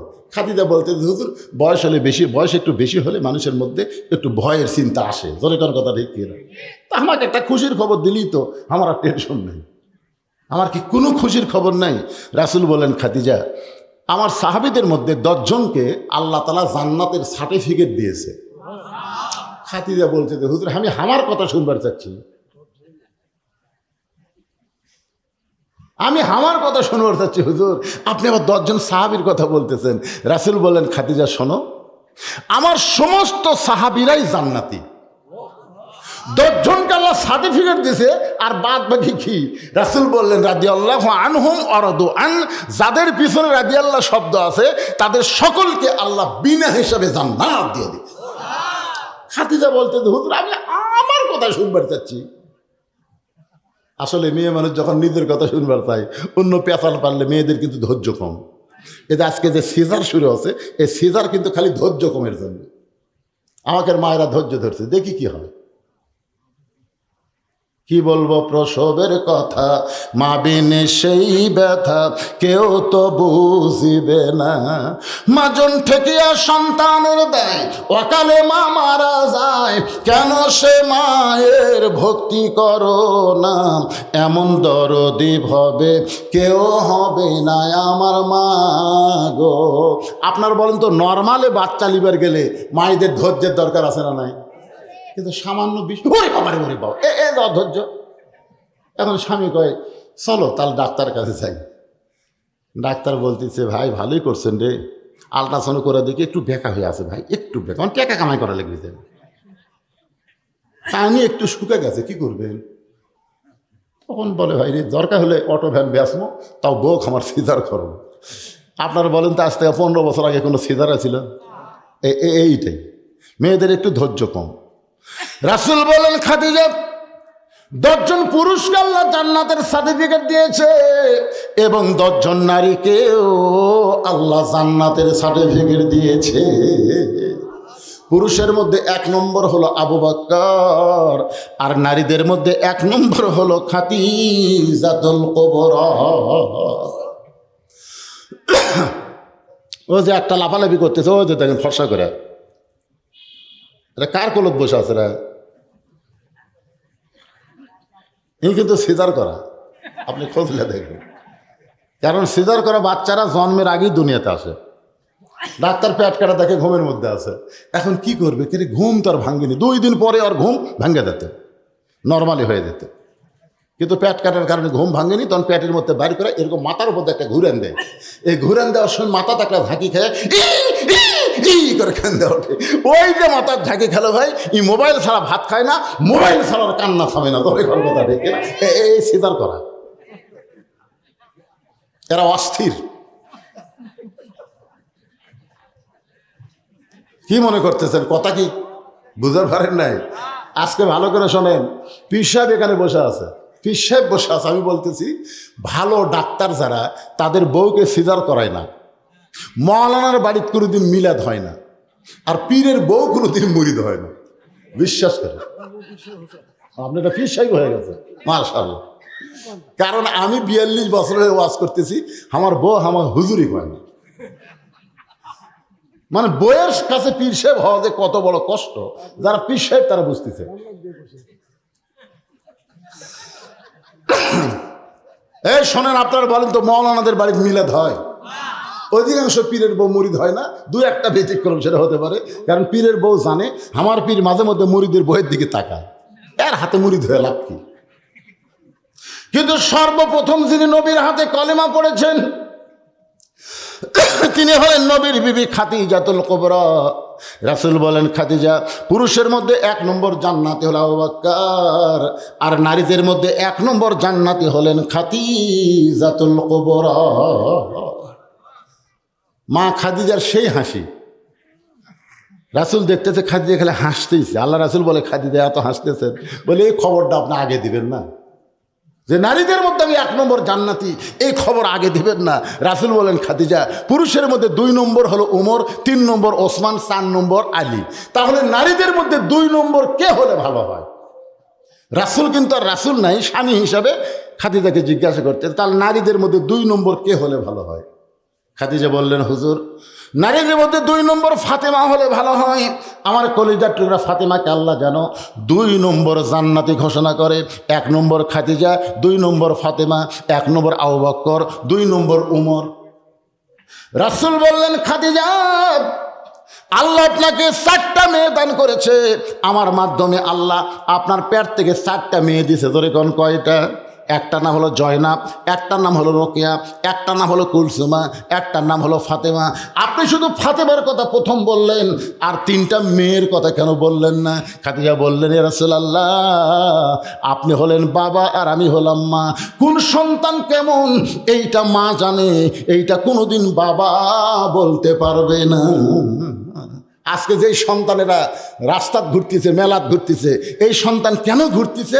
আপনার মায়ের কাছে যান, যে তোমার সন্তান ওয়াজ বাদ দিয়ে মেলাত ঘুরে কেন? মা তখন বলবে ওই যখন হাত পেটের মধ্যে আসছিল আমি তখন গোটা পাড়া ঘুরেছি, ওই পেটের মধ্যেই ঘরুনি ব্যারাম পাচ্ছে, বেড়া হয়ে ভালো হবে। এই জন্য একটা নেপোলিয়ন বলেছে ভালো একটা সন্তান যদি চান ভালো একটা মায়ের দরকার। খাদিজা বললেন এ রাসূলুল্লাহ জয়নাব জন্মগ্রহণ করেছে, রোকেয়া জন্মগ্রহণ করেছে, কুলসুমা জন্মগ্রহণ করেছে, আমি সব বলতে পারি কি কোন সন্তান কিভাবে জন্মগ্রহণ করেছে, কিন্তু আমার ফাতেমা যখন জন্মগ্রহণ করলো আমি তখন দেখি ফাতেমা 2টা হাত দিয়ে তার ইজ্জত পর্যন্ত ঢেকে দুনিয়াতে আইছে, আমি মা হইয়াও পর্যন্ত তার ইজ্জত দেখতে পারি নাই। এই কারণেই এই কারণে আল্লাহ যেন ফাতেমাকে 2 নম্বর ঘোষণা করে। আল্লাহ নবী খাদিজার কপালে একটা চুমা দিয়ে বললেন, খাদিজা, আপনার ফাতেমা তো জান্নাতি নয়, আপনার ফাতেমা তো জান্নাতি নয়, আপনার ফাতেমা তো জান্নাতি নয়। তিনবার নবী যখন বললেন ফাতেমা জান্নাতি নয়, সঙ্গে সঙ্গে খাদিজা নবীর মুখে হাত দিয়ে বললেন, ইয়া রাসূলুল্লাহ, আমার ফাতেমা যদি জান্নাতি না হয় তাহলে ফাতেমা কি? রাসূল বললেন, ফাতেমা হলো জান্নাতি নারীদের নেত্রী। যেই মাত্র শুনতে চায় কোন আমলের কারণে ফাতেমাকে আল্লাহ খাতুনে জান্নাত ডিগ্রি দিল, যে সমস্ত মেয়েরা পর্দার মধ্যে বসে আছে এদের শোনার দরকার আছে না নাই? একটা মেয়েও যেন আর না দেখি বেড়ানার। আচ্ছা শোনেন, ফাতেমার সাথে জান্নাতে যাবেন, আপনারা কি বকরি চড়ানা ফাতেমা হোসেন? ঘাস কাটা ফাতেমা, আলু লাগান ফাতেমা। ফাতেমা এখন আলু লাগায়, ফাতেমা এখন বকরি চড়ায়। এটা কোন ফাতেমা? একটু মনোযোগ দিয়ে শুনবেন। ইজাব আসাবাতুহুম মুসিবাতুন ক্বালু, সকলে পড়েন ইন্না লিল্লাহি ওয়া ইন্না ইলাইহি রাজিউন। আল্লাহু আকবার বলেন। আয়াতটার কথা কি খেয়াল আছে? বিপদ আপদ মুসিবত যখন আসবে তখন তোমরা ইন্না লিল্লাহ বলবা। এই হুকুম কার? বর্তমানে আমাদের বাংলাদেশে বিপদ আছে না নাই? সবচাইতে বড় বিপদ হলো মানুষ কোরআনের ওয়াজ শুনবে কিন্তু কোরআন মোতাবেক চলবে না। এটাই হলো মুসলমানের ঈমান আমলের মধ্যে সবচাইতে বড় বিপদ। জোরে কোন সবচাইতে বড় কি? যে কোরআনকে আল্লাহ লক্ষ্য করে বলেছেন, অনুনাজ্জিলু মিনাল কুরআনি মা হুয়া শিফাউ ওয়া রাহমাতুল লিল মুমিনিন। আপনারা বলেন তো, কোরআন মুমিনদের জন্য গজব না রহমত? এই কতক্ষণ গজব না রহমত? এই কোরআনকে নাজিল করা হয়েছে মুমিনদের জন্য যাবতীয় রোগ মুক্তি এবং রহমত স্বরূপ। আর সেই কোরআন থেকে ইন্না লিল্লাহর কথা বলতে দি ভাইজান একটু মনোযোগ দিয়ে শুনতে হবে। ওমর ফারুক বললেন, মা তুমি যে আমাকে 6 দিন হলে খুঁজতেছ, কি দুঃখ নিয়ে খুঁজতেছ? সেই দুঃখের কথা এখন আমি শুনতে চাই। মেয়েটা বলে, আমিরুল মুমিনিন, আমার জীবনের সবচাইতে বড় দুঃখ হলো আমি 6 বছর বয়সে ঈমান গ্রহণ করেছি। শুধুমাত্র ঈমান গ্রহণ করার অপরাধে 12 বছর আমি জেলখানায় বন্দি জীবন কাটাইছি। সকালবেলা 3টা করে চাবুক মারছে, বিকালবেলা 3টা করে চাবুক মারছে। আমার দেহের এমন কোনো জায়গা নাই যেই জায়গায় চাবুকের আঘাত লাগে নাই। আমার একটাই মাত্র অপরাধ, আমি 6 বছর বয়সে ঈমান গ্রহণ করছি। ঈমানের কলেমা পড়িনি, ঈমান গ্রহণ করছি। আমাদের বাংলাদেশে যুদ্ধের সময় অনেক হিন্দুরা কলমা পড়ছিল। ধরে কোন ঠিক কিনা? এই যে মুরব্বী করবে আমাদের পাঁচটির এলাকায় অনেক হিন্দু তখন দাসপাড়া, একটা পাড়ার নামই হলো দাসপাড়া। তো পাকিস্তানের পাঞ্জাবি আর্মি দেখলি ওরা বলতো লা ইলাহা ইল্লাল্লাহ, লা ইলাহা ইল্লাল্লাহ, লা ইলাহা ইল্লাল্লাহ। তা আর্মিরা বলতো বিলকুল ঠিক হয়, ঠিক হয়, বিলকুল ঠিক। 9 মাস পরে যখন দেশ স্বাধীন হলো তখন এক হিন্দু আমাকে বললো, বাবা মুসলমানের কলমার দাম আছে রে। তা আমি কল, আপনি হিন্দু হয়ে কেমনে বুঝলেন? বলে এই কলমা মুখত থাকার কারণে আর্মির গুলির থেকে বেঁচে গেছি পারে, এই কলমা খালি মুখত থাকার কারণে। আমি বললাম, দাদা কলমা শুধু মুখে রাখার কারণে যদি আর্মির গুলি থেকে বাঁচেন, এই কলেমা কলিজার মধ্যে জায়গা দেন, জাহান্নামের আগুন থেকে আল্লাহ বাঁচায় দিবে। ধরে কোন কথা ঠিক কি না ভাইজান? ঈমানের কলেমা খালি পড়লে হবে না, ঈমানকে গ্রহণ করা লাগবে। ঈমানকে গ্রহণ করা সম্পর্কে রাসূল বলেছেন, ইকরার বিল লিসান, তাসদিক বিল জানান, আমল বিল আরকান, এরই নাম হলো ঈমান। মেয়েটা বলতেছে, আমিরুল মুমিনিন, আমি যেই দেশের জেলখানায় বন্দি ছিলাম, এই মনোযোগ দিয়ে শোনো, যেই দেশের জেলখানায় বন্দি ছিলাম ওই দেশের নাম হলো রোম দেশ। ধরে কোন কি দেশ? ওই দেশের সবাই হলো খ্রিস্টান। ওই খ্রিস্টানদের দেশে আমি মুসলমান হয়েছিলাম। আর মুসলমান হওয়ার কারণে আমাকে জেলখানায় 12 বছর বন্দি করলো।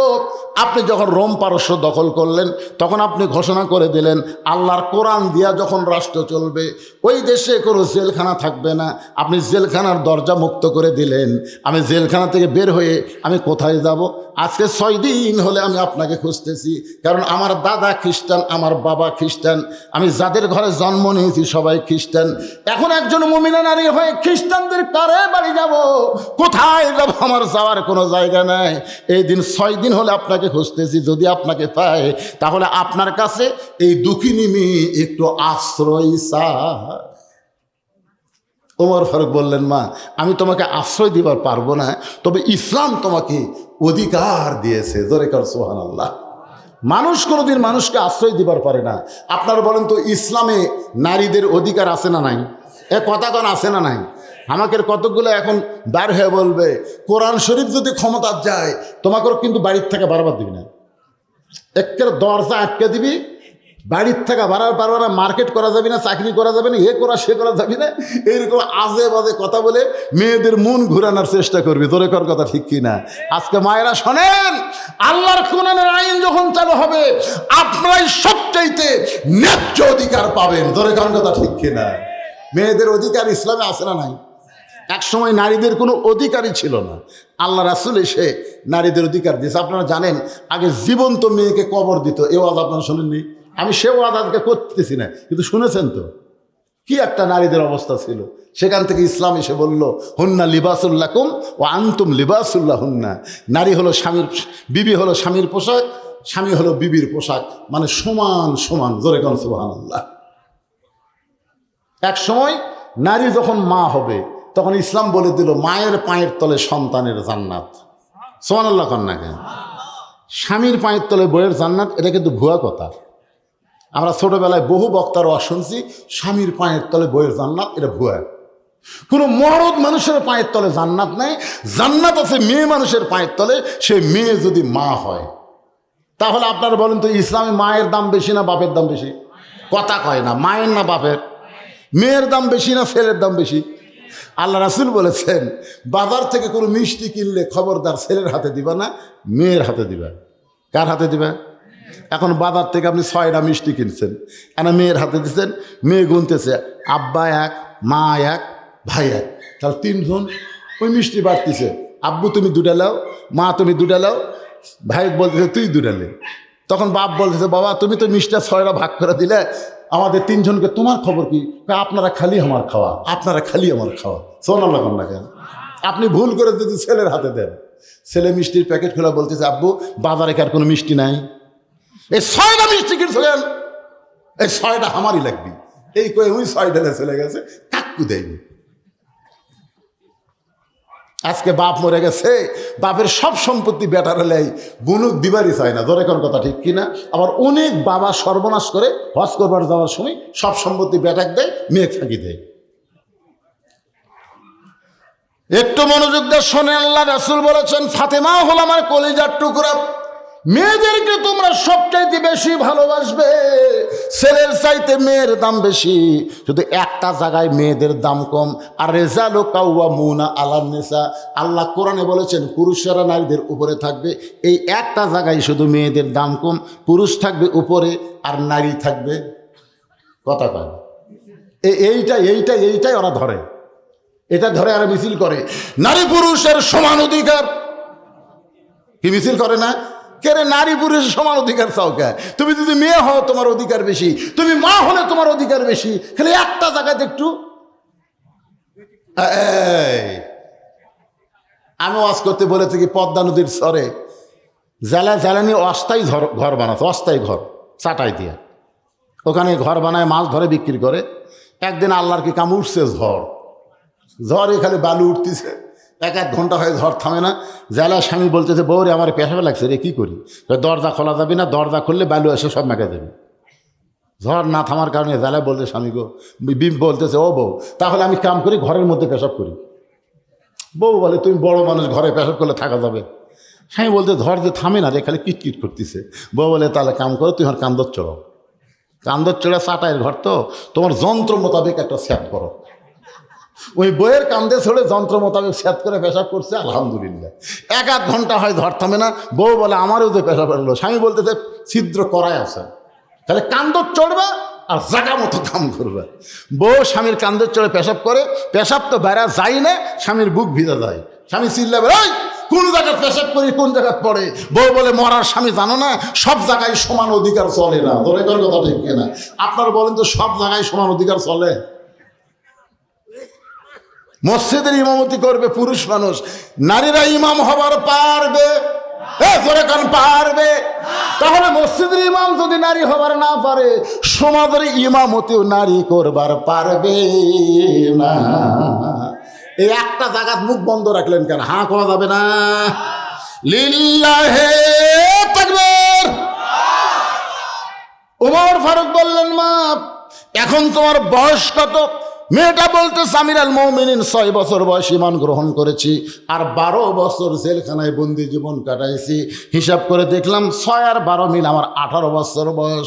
ওমর ফারুক বললেন, মা এই মুহূর্তে তোমার 1 নম্বর অধিকার হলো ভালো একটা ছেলের সঙ্গে তোমার বিয়া বসা। ইসলাম তোমাকে অধিকার দিয়েছে ভালো একটা ছেলের সাথে। কি ছেলে? ভালো ছেলে, সুন্দর ছেলে না, ভালো।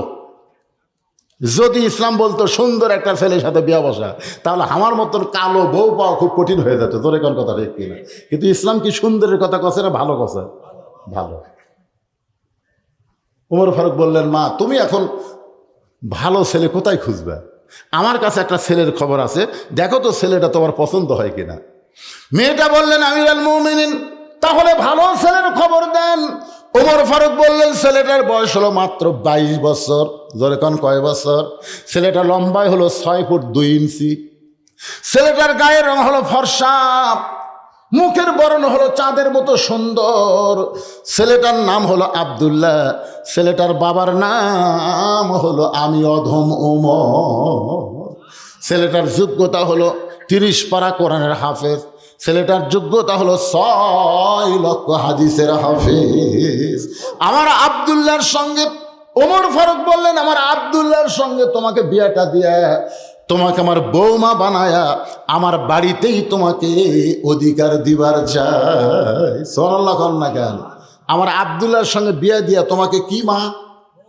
কথা কয় না, বলে কি মা? 3-4 বার বলেছি কি মা, কিন্তু আমার 5-6 সভাপতি বসে আছে বাগমারাই, উনি আর কথা কয় না।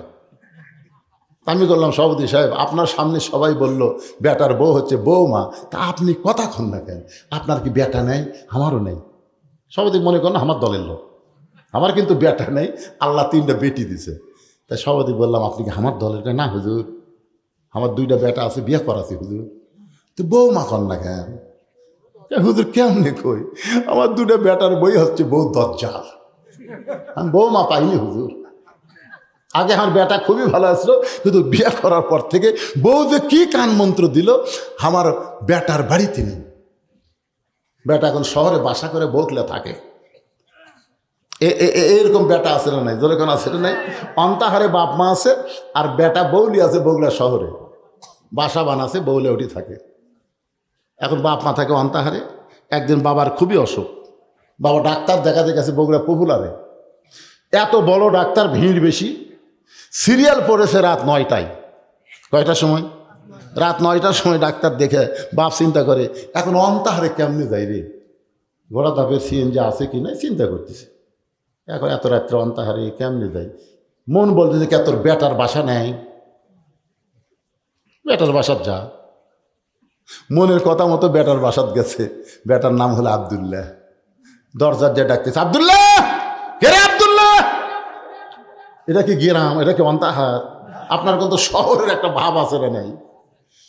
আব্দুল্লাহ কয়, আমার সবাই সার করে কয়, সাহেব করে কয়। এত রাত্রে আমার নাম ধরে ডাকে, এই মরদ কে রে? আপনারা বলেন তো, নাম ধরে ডাকার মরদ কে? আমি যত বড়ই হুজুর হই, আমার বাপ কিন্তু আর পুরা নামও কয়নি। কে বাবা বুঝলু, কি খবর বা? আমি বললাম, আব্বা আমি একটা হাজি মানুষ, মৌলানা মানুষ, আপনি সরাসরি বুঝলু কম? আব্বা কয়, তোকে আবার হুজুর কয়া লাগবি কে রে? আজকে যখন ওয়াজ করে আসি, যখন বাপ মায়ের কবর, আমার মসজিদের পাশে বাপ মায়ের কবর, সালাম দিয়ে আসি। আবার ওয়াজ করে যখন যাই, বাপ মাকে সালাম দিয়ে বলি, বাবা আপনি যে মধুরি আমাকে বজলু বলে ডাকতেছিলেন, আর দুনিয়াতে কেউ নাই বাবা। বাবার মতন আপন কেহ নাই রে দুনিয়ায়, নিজে না খাইয়া বাবা সন্তানকে খাওয়ায়। বাবার মতন আপন কেহ নাই রে দুনিয়ায়। আব্দুল্লাহ সঙ্গে সঙ্গে আব্দুল্লাহ দরজা খুলে দেখে বাবা এতিমের মতন দাঁড়ায় আছে। বাবার হাত ধরে বলতেছে, বাবা এ রাত 9টার সময় কেন? কয় ডাক্তার। ডাক্তারের জন্য, খালি বাড়ির যাওয়ার গাড়ি ফেলে তোর বাড়ি থেকে আসি, যাওয়ার বুদ্ধি নাই দেখে আসছি বা। আবদুল্লাহ বাপের হাত ধরে বলতেছে, আব্বা আপনি রাগ করছেন, এতদিন পরে এসে আপনি দরজাতে এসে দিয়ে গরম হচ্ছেন, চলেন আব্বা বসেন। রেস্টরুমে বসে আবদুল্লাহ আস্তে আস্তে বইয়ের কাছে আসছে, বউ কম্বল গাও দিয়ে শুতে আস, বইয়ের কাছে এতিমের মতন বলতেছে, লক্ষ্মীটি, ময়না পাখি। বউ কিন্তু সবই জানে, ওর বাপ আছে সেটা জানে না, ওই ঘুমের ভান করে চুপ করাস। আবদুল্লাহ চোরের মতন, ময়না পাখি কি তোমার বাপ আছে আমি জানি না। আবদুল্লাহ এ জোরে চিল্লাস না রে, কোনোদিনও আসে না, আজকে বিপদ যাচ্ছে, শুনবার পারলে রাগ করবি রে। কারণ আবদুল্লাহ জানে ওর বাপ কি মাল জানে না, জোরে কেন জানে কে জানে না, জোর হাত করছে। খাবার যদি দিবার মন চাই তুমি দাও, আমার মাথার বেদনা পিঠ শিরশির করে, উঠতে পারবো না। তখন আবদুল্লাহ বাপের কাছে বলতেছে, আব্বু আমি সব শুনছি বা, তোর বউ অসুস্থ সে কথা আমাকে বলবি না, তুই কি মনে করছিস আমি না খেয়ে আছি? আরে পাগলা, থাকার জায়গা নাই দেখে তোর বাড়িতে যাচ্ছি, হোটেল নেয় খাই যাচ্ছি। আবদুল্লাহ বলতেছে, বাবা সত্যি কি আপনি খাইছেন? বাবা মনে মনে কয় যে তোর বইয়ের ব্যবহার, পেট এমনি ভরে গেছে, এটা মনে মনে বলতেছে, জোরে বলে নাই, আসলেই খাইছি বাবা। আবদুল্লাহ বলে তাহলে ঘুমান। আবদুল্লাহ বাবারে ঘুমায় দেয়, জিরো বাল্ব ঘরের মধ্যে জ্বলতেছে, মনের মধ্যে কষ্ট নিয়ে আবদুল্লাহ বইয়ের কাছে এসে শুইছে। রাত যখন 11টা বাজে, তখন আবদুল্লাহর শালা বইয়ের ছোট ভাই, রাত তখন 11টা, আবদুল্লাহর শালা এসে ডাকতেছে, শেফালি আপা, শেফালি আপা। আবদুল্লাহর বইয়ের নাম হলো শেফালি। কম্বল ফেলে দিয়ে মারছে লাভ। আবদুল্লাহ তাকায় দেখে কম্বল আছে, বউ নেই। বউ গেটত যা বলতেছে, কে রে ভাই এত রাত্রে কোত্থেকে? বলে ক্যারাম বোর্ড খেলতে খেলতে রাত হয়ে গেছে আপা, খেয়াল করিনি, একটু ঘুমাবার চাই। আরে পাগল, ঘুমাবি তার আগে খাবি না? তুই না খেয়ে ঘুমাইলে আমার চোখে ঘুম ধরবি? ভাত গরম, গোস্ত গরম, মাছ গরম, সব গরম করে ভাইয়ের সামনে দিয়ে, ড্রেসিং টেবিলে ভাইয়ের সামনে দিয়ে ডাইনিং চেয়ারে বসে এখন খালি বলতেছে, খা ভাই, খা ভাই, আর এক টুকরা খা ভাই। আবদুল্লাহ চিন্তা করে, 9টার সময় আমার বাবা আসলো, তোর মাজা বেদনা পিঠ শিরশির করে, আর 11টার সময় তোর ভাই আইলো, বার হয়ে দেখে 5 তরকারি গরম ভাত, শালার মাথায় বইয়ের হাত। কয় তরকারি? 5 তরকারি গরম ভাত, শালার মাথায় আর বইয়ের হাত। খা ভাই, আর এক টুকরা খা ভাই। ভাই বলতেছে, না আপার পারতেছি না। আবদুল্লাহ ধীরে ধীরে বাবা যেই ঘরে ঘুমায় ওই ঘরে জানলার কাছে গিয়ে জিরো বাল্বের আলোতে দেখে বাবা শুকনা মুখে ঘুম পাড়তেছে। আবদুল্লাহর চোখটা দর দর করে পানি পড়তেছে। যেই বাবা নিজে না খাইয়া আমাকে লেখাপড়া করালো, যেই বাবা মাটির বিছনার থাকে আমারে খাট বানায় দিছে, আমার সেই বাবা আজকে না খাইয়া ঘুম পাড়তেছে। আর আমার বইয়ের ভাইয়ের সামনে 5 তরকারি গরম ভাত। লিয়াবলুয়াকুম আইয়ুকুম আহসানু আমালা। আল্লাহ বলে, বান্দারে তোমার সুন্দর আমলের পরীক্ষা করা হবে। এই মুহূর্তে তোমার সুন্দর আমল কি? এমন সময় আল্লাহর কোরআন বলতেছেন, ওয়াকাদা রব্বুকা আল্লা তাবুদু ইল্লা ইয়াহু ওয়া বিল ওয়ালিদাইনি ইহসানা। আল্লাহু আকবার। আব্দুল্লাহ রে, তোর বইয়ের মাজার বেদনা ফির শিরশির করে, তোর বাবার সামনে খাবার দেয়নি, তোর বাবা না খেয়ে ঘুম পাড়তেছে, আর শালার সামনে 5 তরকারি গরম ভাত। তুই কি মরদ না? তোর কি করার কিছুই নাই? আজকে আল্লাহ তাআলা সুন্দর আমলের পরীক্ষা করবে। আজকে সুন্দর আমল হলো, বউ মরে গেলে বউ পাওয়া যাবে, কিন্তু বাপ যদি মরে জীবনে কানলেও কিন্তু বাপ পাবো না। তোর বউ যদি সকালে মরে তুই বিকালে বিয়ে করে পারবি। বউ মরলে বইয়ের অভাব নাই, বউ ছাড়া দিলেও বইয়ের অভাব নাই। কিন্তু এই বাপ যদি মরে যায়, কিয়ামত পর্যন্ত কানলে কিন্তু আর বাপ পাওয়া যাবে না। যেটা পাওয়া যাবে না সেটার দাম বেশি, না যেটা মাঝে মাঝে পাওয়া যায় সেটার দাম বেশি? কথা কয় না রে ভাই। আপনারা কোন তো বউ পাওয়া যায়? আমার বড় ভাইয়ের 3টা বউ মরছে, বুঝলেন? ওই খালি মরাও সারা, বিয়ে করাও সারা। হ্যাঁ, আমার কয় হুজুর তোর ভাগ্যে নেই, আমার ওই একটাই ভাই রে মরে না রে। এ ওয়াজ কিন্তু আমার বউ আবার লাইভে দেখতেছে, বুঝলেন? আমি কি ওয়াজ করতেছি আর আবার লাইভ দেয়, আমি কোন ওয়াজ মারি ওটা আবার বউ দেখে। যাওয়ার পরে আমার ধরে, আজকে কি হলো, এরা যা সর্বনাশ করতেছে ভাই। ঠিক। তার মানে ভুয়া কথা মিথ্যা কথা বলার কোনো সুযোগ, যা বলবো 100 একটু মনোযোগ দিয়ে শোনেন। এবার আব্দুল্লাহ চিন্তা করতেছে সুন্দর আমল কি করব, বর্তমান যেই পরিবেশ চলতে সুন্দর আমল তো করার সুযোগ নাই। সুন্দর আমল হলো ওই বইয়ের পাচাত বাড়ি দেওয়া, ধরে কোন কথা ঠিক কিনা। এমন সময় চোখ বন্ধ করে আব্দুল্লাহ চিন্তা করে ঘরের মধ্যে একটা উটি বলা বেলান আছে, উটি বলা, ধরে কোন কি বলা। আব্দুল্লাহ চিন্তা করতেছে এটার আঘাত ধরে যেই মারবার মন চাচ্ছে, ইমান বলতেছে বোকা নারী নির্যাতনের কেস হবি, মন বলতেছে শোন জাগা মতো মার, এমন জায়গার বাড়ি মারবি দেখাবারও পারবি না, কেসও হবি না। তুই গোটা শরীরের মধ্যে খুঁজে দেখতো কোন জায়গাত মারলে দেখাবার পারবি না। আব্দুল্লাহ লক্ষ্য করে দেখে পিছনে উঁচা হয়ে আছে, এই উঁচা বরাবর মিডল পয়েন্টে মারলে কাপড় তুলে কোনোদিন কাকু দেখাবার পারবি না। আর ওই জায়গা মানলে লাগবি ঠিকই, কিন্তু তেমন ক্ষতিও হবি না। এই জন্য সৌদি আরবে কেউ নামাজ যদি না পড়ে আর পাশার কাপড় খুলে 11টা বাড়ি মারে, ধরে এখন কয় বাড়ি, পাশার কাপড় খুলে ওই জায়গা ফটাফট মারতেছে, লাগে ভাই রে, কিন্তু দেখান ভাই না। এটা গোপালগঞ্জ কয়েকদিন আগে আওয়ামী লীগেরা বাড়ালো না, তখন কিন্তু আর্মিরা যায় পাশা লাল, ধরে এখন কি লাল, ওরা বাসত চড়িছে, যেই বাসওয়ালা বলতেছে ভাই বসলে 200 দাঁড়ালে 500, তোমরা যদি সিটত বসো তাহলে 200 টাকা, কিন্তু বসবার পারবি না, তো পাশা লাল, ধরে কারণ কি লাল। বাসওয়ালা একটা ভালো বুদ্ধি করছে, দাঁড়ায় থাকলে গেলে 500, বসলে 200, সবাই বসবা, ওরে বাবারে বসবার পাই, পাশা লাল, ধরে কারণ কি লাল। এখন আব্দুল্লাহ ওই উটি বলা বেলান নিয়ে বইয়ের পিছনে বাড়ি মারার নিয়তে, বিড়াল যেমন ইন্দুর ধরে চুপি চুপি বইয়ের পিছনে সে দাঁড়াইছে, বউ খালি বলতেছে আর এক টুকরা খা ভাই, তুই না খাইলে আমার কলিজার মধ্যে শান্তি নাই। ভাই জোড়হাত করে বলতেছে আপা আর খাবার পারবো না। আব্দুল্লাহর বউ খালি বলতেছে আর এক টুকরা খা। আব্দুল্লাহ চিন্তা করে আমার বাবা না খেয়ে ঘুম পাড়তেছে আর তোর ভাই খাবার চাই না, তারপরে জোর করে খাওয়াস।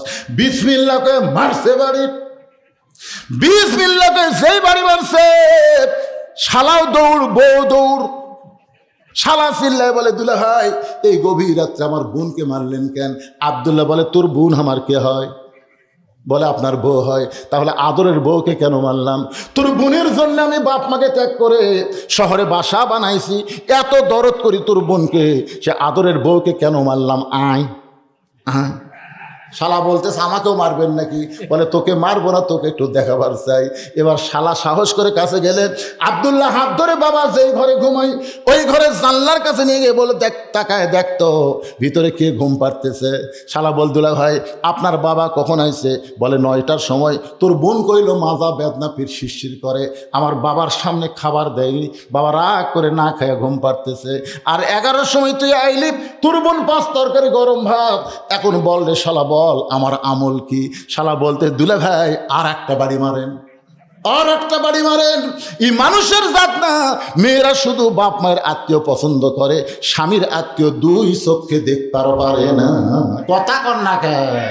আজকে এই মাহফিলের দিনে আপনি আপনার বোন আপনার ভাগ্নি তাদেরকে কি দাওয়াত দিচ্ছেন, আর শালি শালা কিভাবে দাওয়াত দিচ্ছেন খুঁজে দেখেন তো। হ্যাঁ কি হয় ঠিক না? খালি বইয়ের আত্মীয় দাওয়াত দিচ্ছে রে, বউ খালি বোনের আত্মীয় দেন নাকি? দেখেন ওর অবস্থাটা কি হয়। পারবো না, আমার শরীর খারাপ। ওরে বাবা তো শরীর খারাপ, 5-7 খালি বাড়ি, জোরে কারণ কোন জায়গার বাড়ি? এই মেয়ে মানুষেরা আগামী বছর হরতাল করবি, এই বদরশিদ জানার না আসে, জোরে কার কথা ঠিক, এই আসল জায়গার মায়ের দিয়ে গেছে। এটাই হলো বিপদ ভাইজান, নিজের রক্তীয়কে পছন্দ করে না। আজকে শোনেন, আপনার বোন আপনার ভাই আপনার নিজের গুলাকে দেখতে পারে না।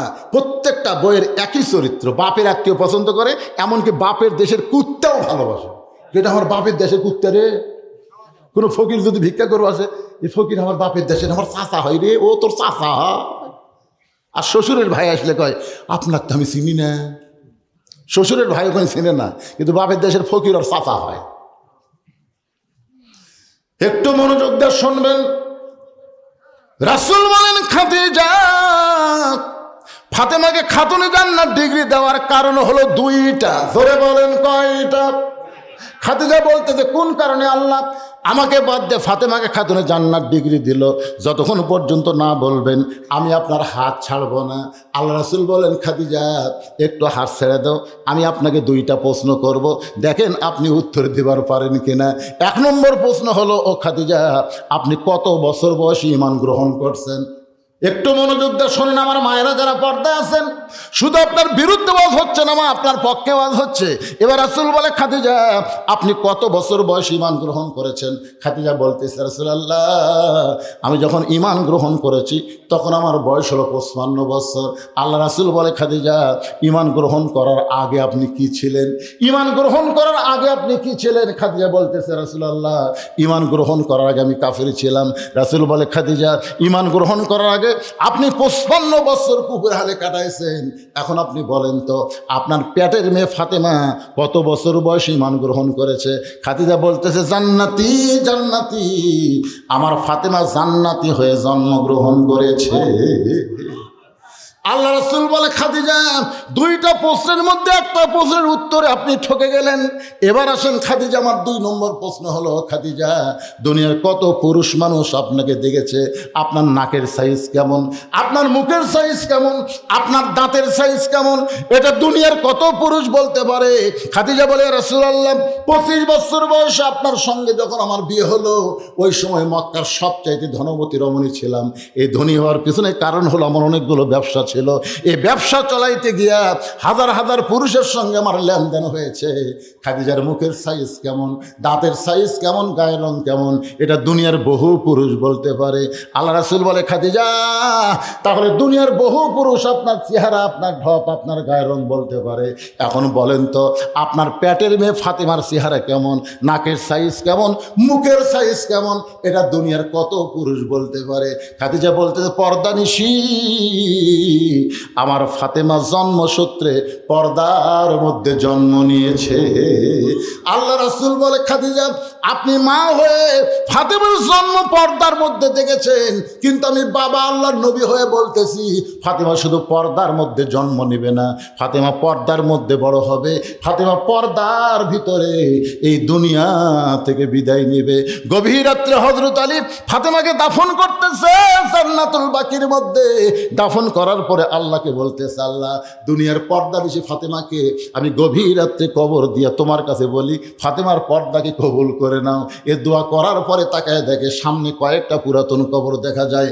এই মাত্র ফাতেমার কবর দিল, সেই নতুন কবর আর 2 চোখে দেখা যায় না। হযরত আলী জান্নাতুল বাকির মধ্যে দৌড়ায় বলে ফাতেমার কবর, ফাতেমার কবর কোথায়, ফাতেমার কবর। কে যেন ডাক দে বলে আলী রে ফাতেমা পর্দানিশী, আমি আল্লাহ জোহরা ডিগ্রি দিয়া ফাতেমার কবরটাকে কিয়ামত পর্যন্ত পর্দা করে দিয়েছি। আমার মায়েরা সেই ফাতেমার সঙ্গে যদি জান্নাতে যাওয়ার চান আপনাদের পর্দাটা গ্রহণ করা লাগবে মা। পর্দা যদি গ্রহণ না করেন একটা ইবাদত আল্লাহ কবুল করবে না। যে নারীর পর্দা নাই তার নামাজ রোজা হজ যাকাত কিছু আল্লাহর দরবারে কবুল হবে না। মেয়েদেরকে পর্দা করা লাগবেই, জোরে কোন কথা ঠিক? আর আপনারা যারা এখানে বসে আছেন ভাইজান, এই যে কোরআনের মাদ্রাসা, আমি আপনাদেরকে বললাম কোরআন শরীফ বাবদ 500 করে টাকা দেন, এই মাদ্রাসা চলুক না বন্ধ হোক, কোনটা চান আপনারা? আচ্ছা আপনারা এই অন্তাহারের কয়জন এখানে আছেন? অন্তাহারের না, অন্তাহার এই অন্তাহারের কারা কারা আছেন একটু হাত তোলেন না কেন ভাইরে? কারা কারা অন্তাহারের আছেন? মাশাআল্লাহ, বোঝা গেল মোটামুটি আছেন, হাত নামান। কারা কারা অন্তাহারের বাহির থেকে আছেন তার একটু হাত তোলেন তো দেখি। বাহিরের লোকে বেশি, পাড়ার লোক নাই। আচ্ছা আপনারা সারা দিন হোটেল খেলেলেন, ও দুটি যে খাওয়া দাওয়া হলো, আমি তো ঘরতে আসলাম দেখলাম সেই মাল মারতেছি না। ওটকার খবর কি? আলহামদুলিল্লাহ, খায়া বিল দিছে না? এই দিক দিয়ে বক্তার পক্ষে খুবই সুবিধা, মানে আর আগে হালখাতা করে কাম ছেড়ে দেয়। আমাকে বেশি খুব একটা কষ্ট করা লাগে না। ভাই হুজুর গামছা একটু ফাটাফাটি আদায় করবেন, গামছার টাকা যে কয়টা হচ্ছে আল্লাহ ভালো জানে। শেষই তো 11টার মধ্যে শেষ করার কথা। 20,000 নগদ দিতেছেন, দেখে হাতটা দিন তুই কি না লিল্লাহ। আতিকুর রহমান নগদে 20,000 টাকা ধরে বলেন মারহাবা। মাশাআল্লাহ, আমি মনে করছিলাম প্রধান অতিথির উপরে আর কেউ নাই।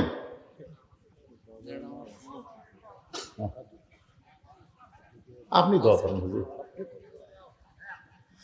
আপনারা কাজ কামের সময়, এখন কাজ কামের সময় না, এই জন্য আমাকে তুলে দিয়েছে সকাল সকালে যে হুজুর সারাদিন মানুষ কাজ কাম করে, বেশি রাত আসনা খুবই কষ্ট, সকাল সকাল উঠবেন, সকাল সকাল শেষ করবেন। সবাই ইস্তেগফার পড়েন বাবা, সবাই ইস্তেগফার পড়েন। আস্তাগফিরুল্লাহ রব্বি মিন কুল্লি জামবি ওয়া তুবু ইলাই, আস্তাগফিরুল্লাহ রব্বি মিন কুল্লি জামবি ওয়া তুবু ইলাই। এটা কি লেখছে? পান খাওয়া হালাল না হারাম? পান খাওয়া হালাল, হারাম হবে কেন? যত পারেন পান। আল্লাহুম্মা আনতাস সালাম অমিনকাস সালাম তাবারাকতা ইয়া যাল জালালি ওয়াল ইকরাম। আল্লাহ সারাদিন কাজ কাম করে তোমার বান্দা বান্দিরা আরামের বাড়ি ঘুমকে বাদ দিয়ে কোরআন হাদিসের মহব্বত কলিজার মধ্যে নিয়ে এই জান্নাতের বাগানে বসে বসে কোরআন হাদিস আলোচনা শোনার শেষে আমি গুনাহগারের সঙ্গে রহমতের দরজায় ফকির হয়ে দোকানে হাত তুলেছি। আল্লাহ মেহেরবানি করে আজকের মাহফিল আমাদের সকলের হেদায়েতের জন্য, নাজাতের জন্য, জান্নাতের জন্য কবুল করে নাও। এই মাহফিলের শুরু থেকে শেষ পর্যন্ত যত আলোচনা হয়েছে আল্লাহ, এর মধ্যে যদি ত্রুটি হয়, ভুল হয়, মাফ করে দাও। এর যা হাদিয়া মঞ্জুর করো, সোনার মদিনায় নবী পাকের রওজা মোবারকে কবুল করে নাও। তামাম আম্বিয়া কেরাম, আসহাবে কেরাম, উম্মাহাতুল মুমিনিন, শহীদ শহীদান, জান্নাতুল বাকি, জান্নাতুল মাসহ পৃথিবীর যত গোরস্থানে যত মুর্দা শুয়ে আছে আল্লাহ, সকলে আরওয়াহ আর হাদিয়া কবুল করো। আল্লাহ চারো তরিকার মধ্যে যত আল্লাহর ওলি দুনিয়া থেকে বিদায় নিয়েছেন, সকলের রুহু মোবারকে এর হাদিয়া কবুল করেন। আজকের মাহফিলের সম্মানিত সভাপতি, তার বাপ মার জন্য দোয়া আছে। আমি জানি তার বাপ মা দুইজনে আল্লাহর ওলি ছিলেন। আল্লাহ তাদের রুহানি তো আমাদের সকলের জন্য কবুল করে নেন। এই আল্লাহ তাআলা আজকের মাহফিলের প্রধান অতিথির জন্য দোয়া করি। আল্লাহ আজকের মাহফিলের সভাপতির জন্য দোয়া করি। যত বিশেষ অতিথি রয়েছে আল্লাহ সকলের জন্য প্রাণ খুলে দোয়া করি। আতিকুর রহমান 20,000 টাকা দান করেছে, তার জন্য আমরা দোয়া করি। আল্লাহ সকলের জন্য দোয়া করছে, আল্লাহ সকলকেই কবুল করে এই মাদ্রাসাকে কিয়ামত পর্যন্ত কবুল করে নেন। একই সঙ্গে আরাফার ময়দানে থেকেছি, একই সঙ্গে কাবা তাওয়াফ করেছি, সাই করেছি। আল্লাহ আলহাজ ইয়াসির সাহেব আমার ভাইজান, আরাফাতের ভাই দুনিয়াতে নাই, তার জন্য দোয়া করি। তারই নামে মাদ্রাসা, আল্লাহ তার কবরটাকে জান্নাতের টুকরা হিসাবে কবুল করে নেয়। আমি অসুস্থ, আমার মতো অসুস্থ অবস্থায় যারা হাত তুলেছে আল্লাহ সবাইকে সুস্থতার নিয়ামত দান করে দেন। অন্তাহার গ্রামের উপরে রহমত বরকতের দরজা খুলে দেন। আমি গুনাহগার বলে দোয়া ফিরাই দেন না। যার 2 কাঠা পছন্দ করেন আজকের সভাপতি সাহেব, সহসভাপতি সাহেব, আল্লাহ পরিচালক সাহেব সহ যাদের হাত তোমার পছন্দ আল্লাহ, সেই 2 হাতের ওসিলায় আজকের মাহফিলকে কবুল করে নাও। আমার সম্মানিত মা বোনেরা পর্দার অন্তরালে বসে বসে শুনেছে, আবিদা সালিহা পর্দার কবুল করে মা ফাতেমার চরিত্র দান করে দাও। আয় আল্লাহ গোটা বিশ্বের মুসলমানকে হেফাজত করো। আমরা বিএনপি জামাত, আমাদের মধ্যে ভেদাভেদ নাই। আমরা একত্র হয়ে হাসিনাকে যেমন তাড়াইছি, ফ্যাসিবাদ মুক্ত বাংলাদেশ হয়েছে। আগামীতে আমরা মিলেমিশে বাংলাদেশকে পরিচালনা করতে চাই। আল্লাহ কোরআন দিয়ে যেন বাংলাদেশ চলে, এই দৃশ্য বাংলার মুসলমানকে দেখার তৌফিক দিয়ে দাও। সবাই জোরে সরে বলে আল্লাহুম্মা আমিন। কোরআন শুধু ওয়াজ শোনার জন্য না বাজান, যে সারা ধরে কোরআনের ওয়াজ শুনবেন, বাস্তবে আল্লাহর কোরআন যেন বাংলার জমিনে আমরা দেখতে পাই, এই দৃশ্য যেন আমাদেরকে আল্লাহ দান করে। সকলে বলে আমিন। সুবহানা রাব্বিকা রাব্বিল ইজ্জাতি আম্মা ইয়াসিফুন ওয়া সালামুন আলাল মুরসালিন আলহামদুলিল্লাহি রাব্বিল আলামিন। ওয়া জাল আখিরাতি কালিমাতুন ইনদাল মাউতি। সফরে পড়েন লা ইলাহা ইল্লাল্লাহু মুহাম্মাদুর রাসূলুল্লাহ সাল্লাল্লাহু আলাইহি ওয়াসাল্লাম। হিরো 500 টাকা দান।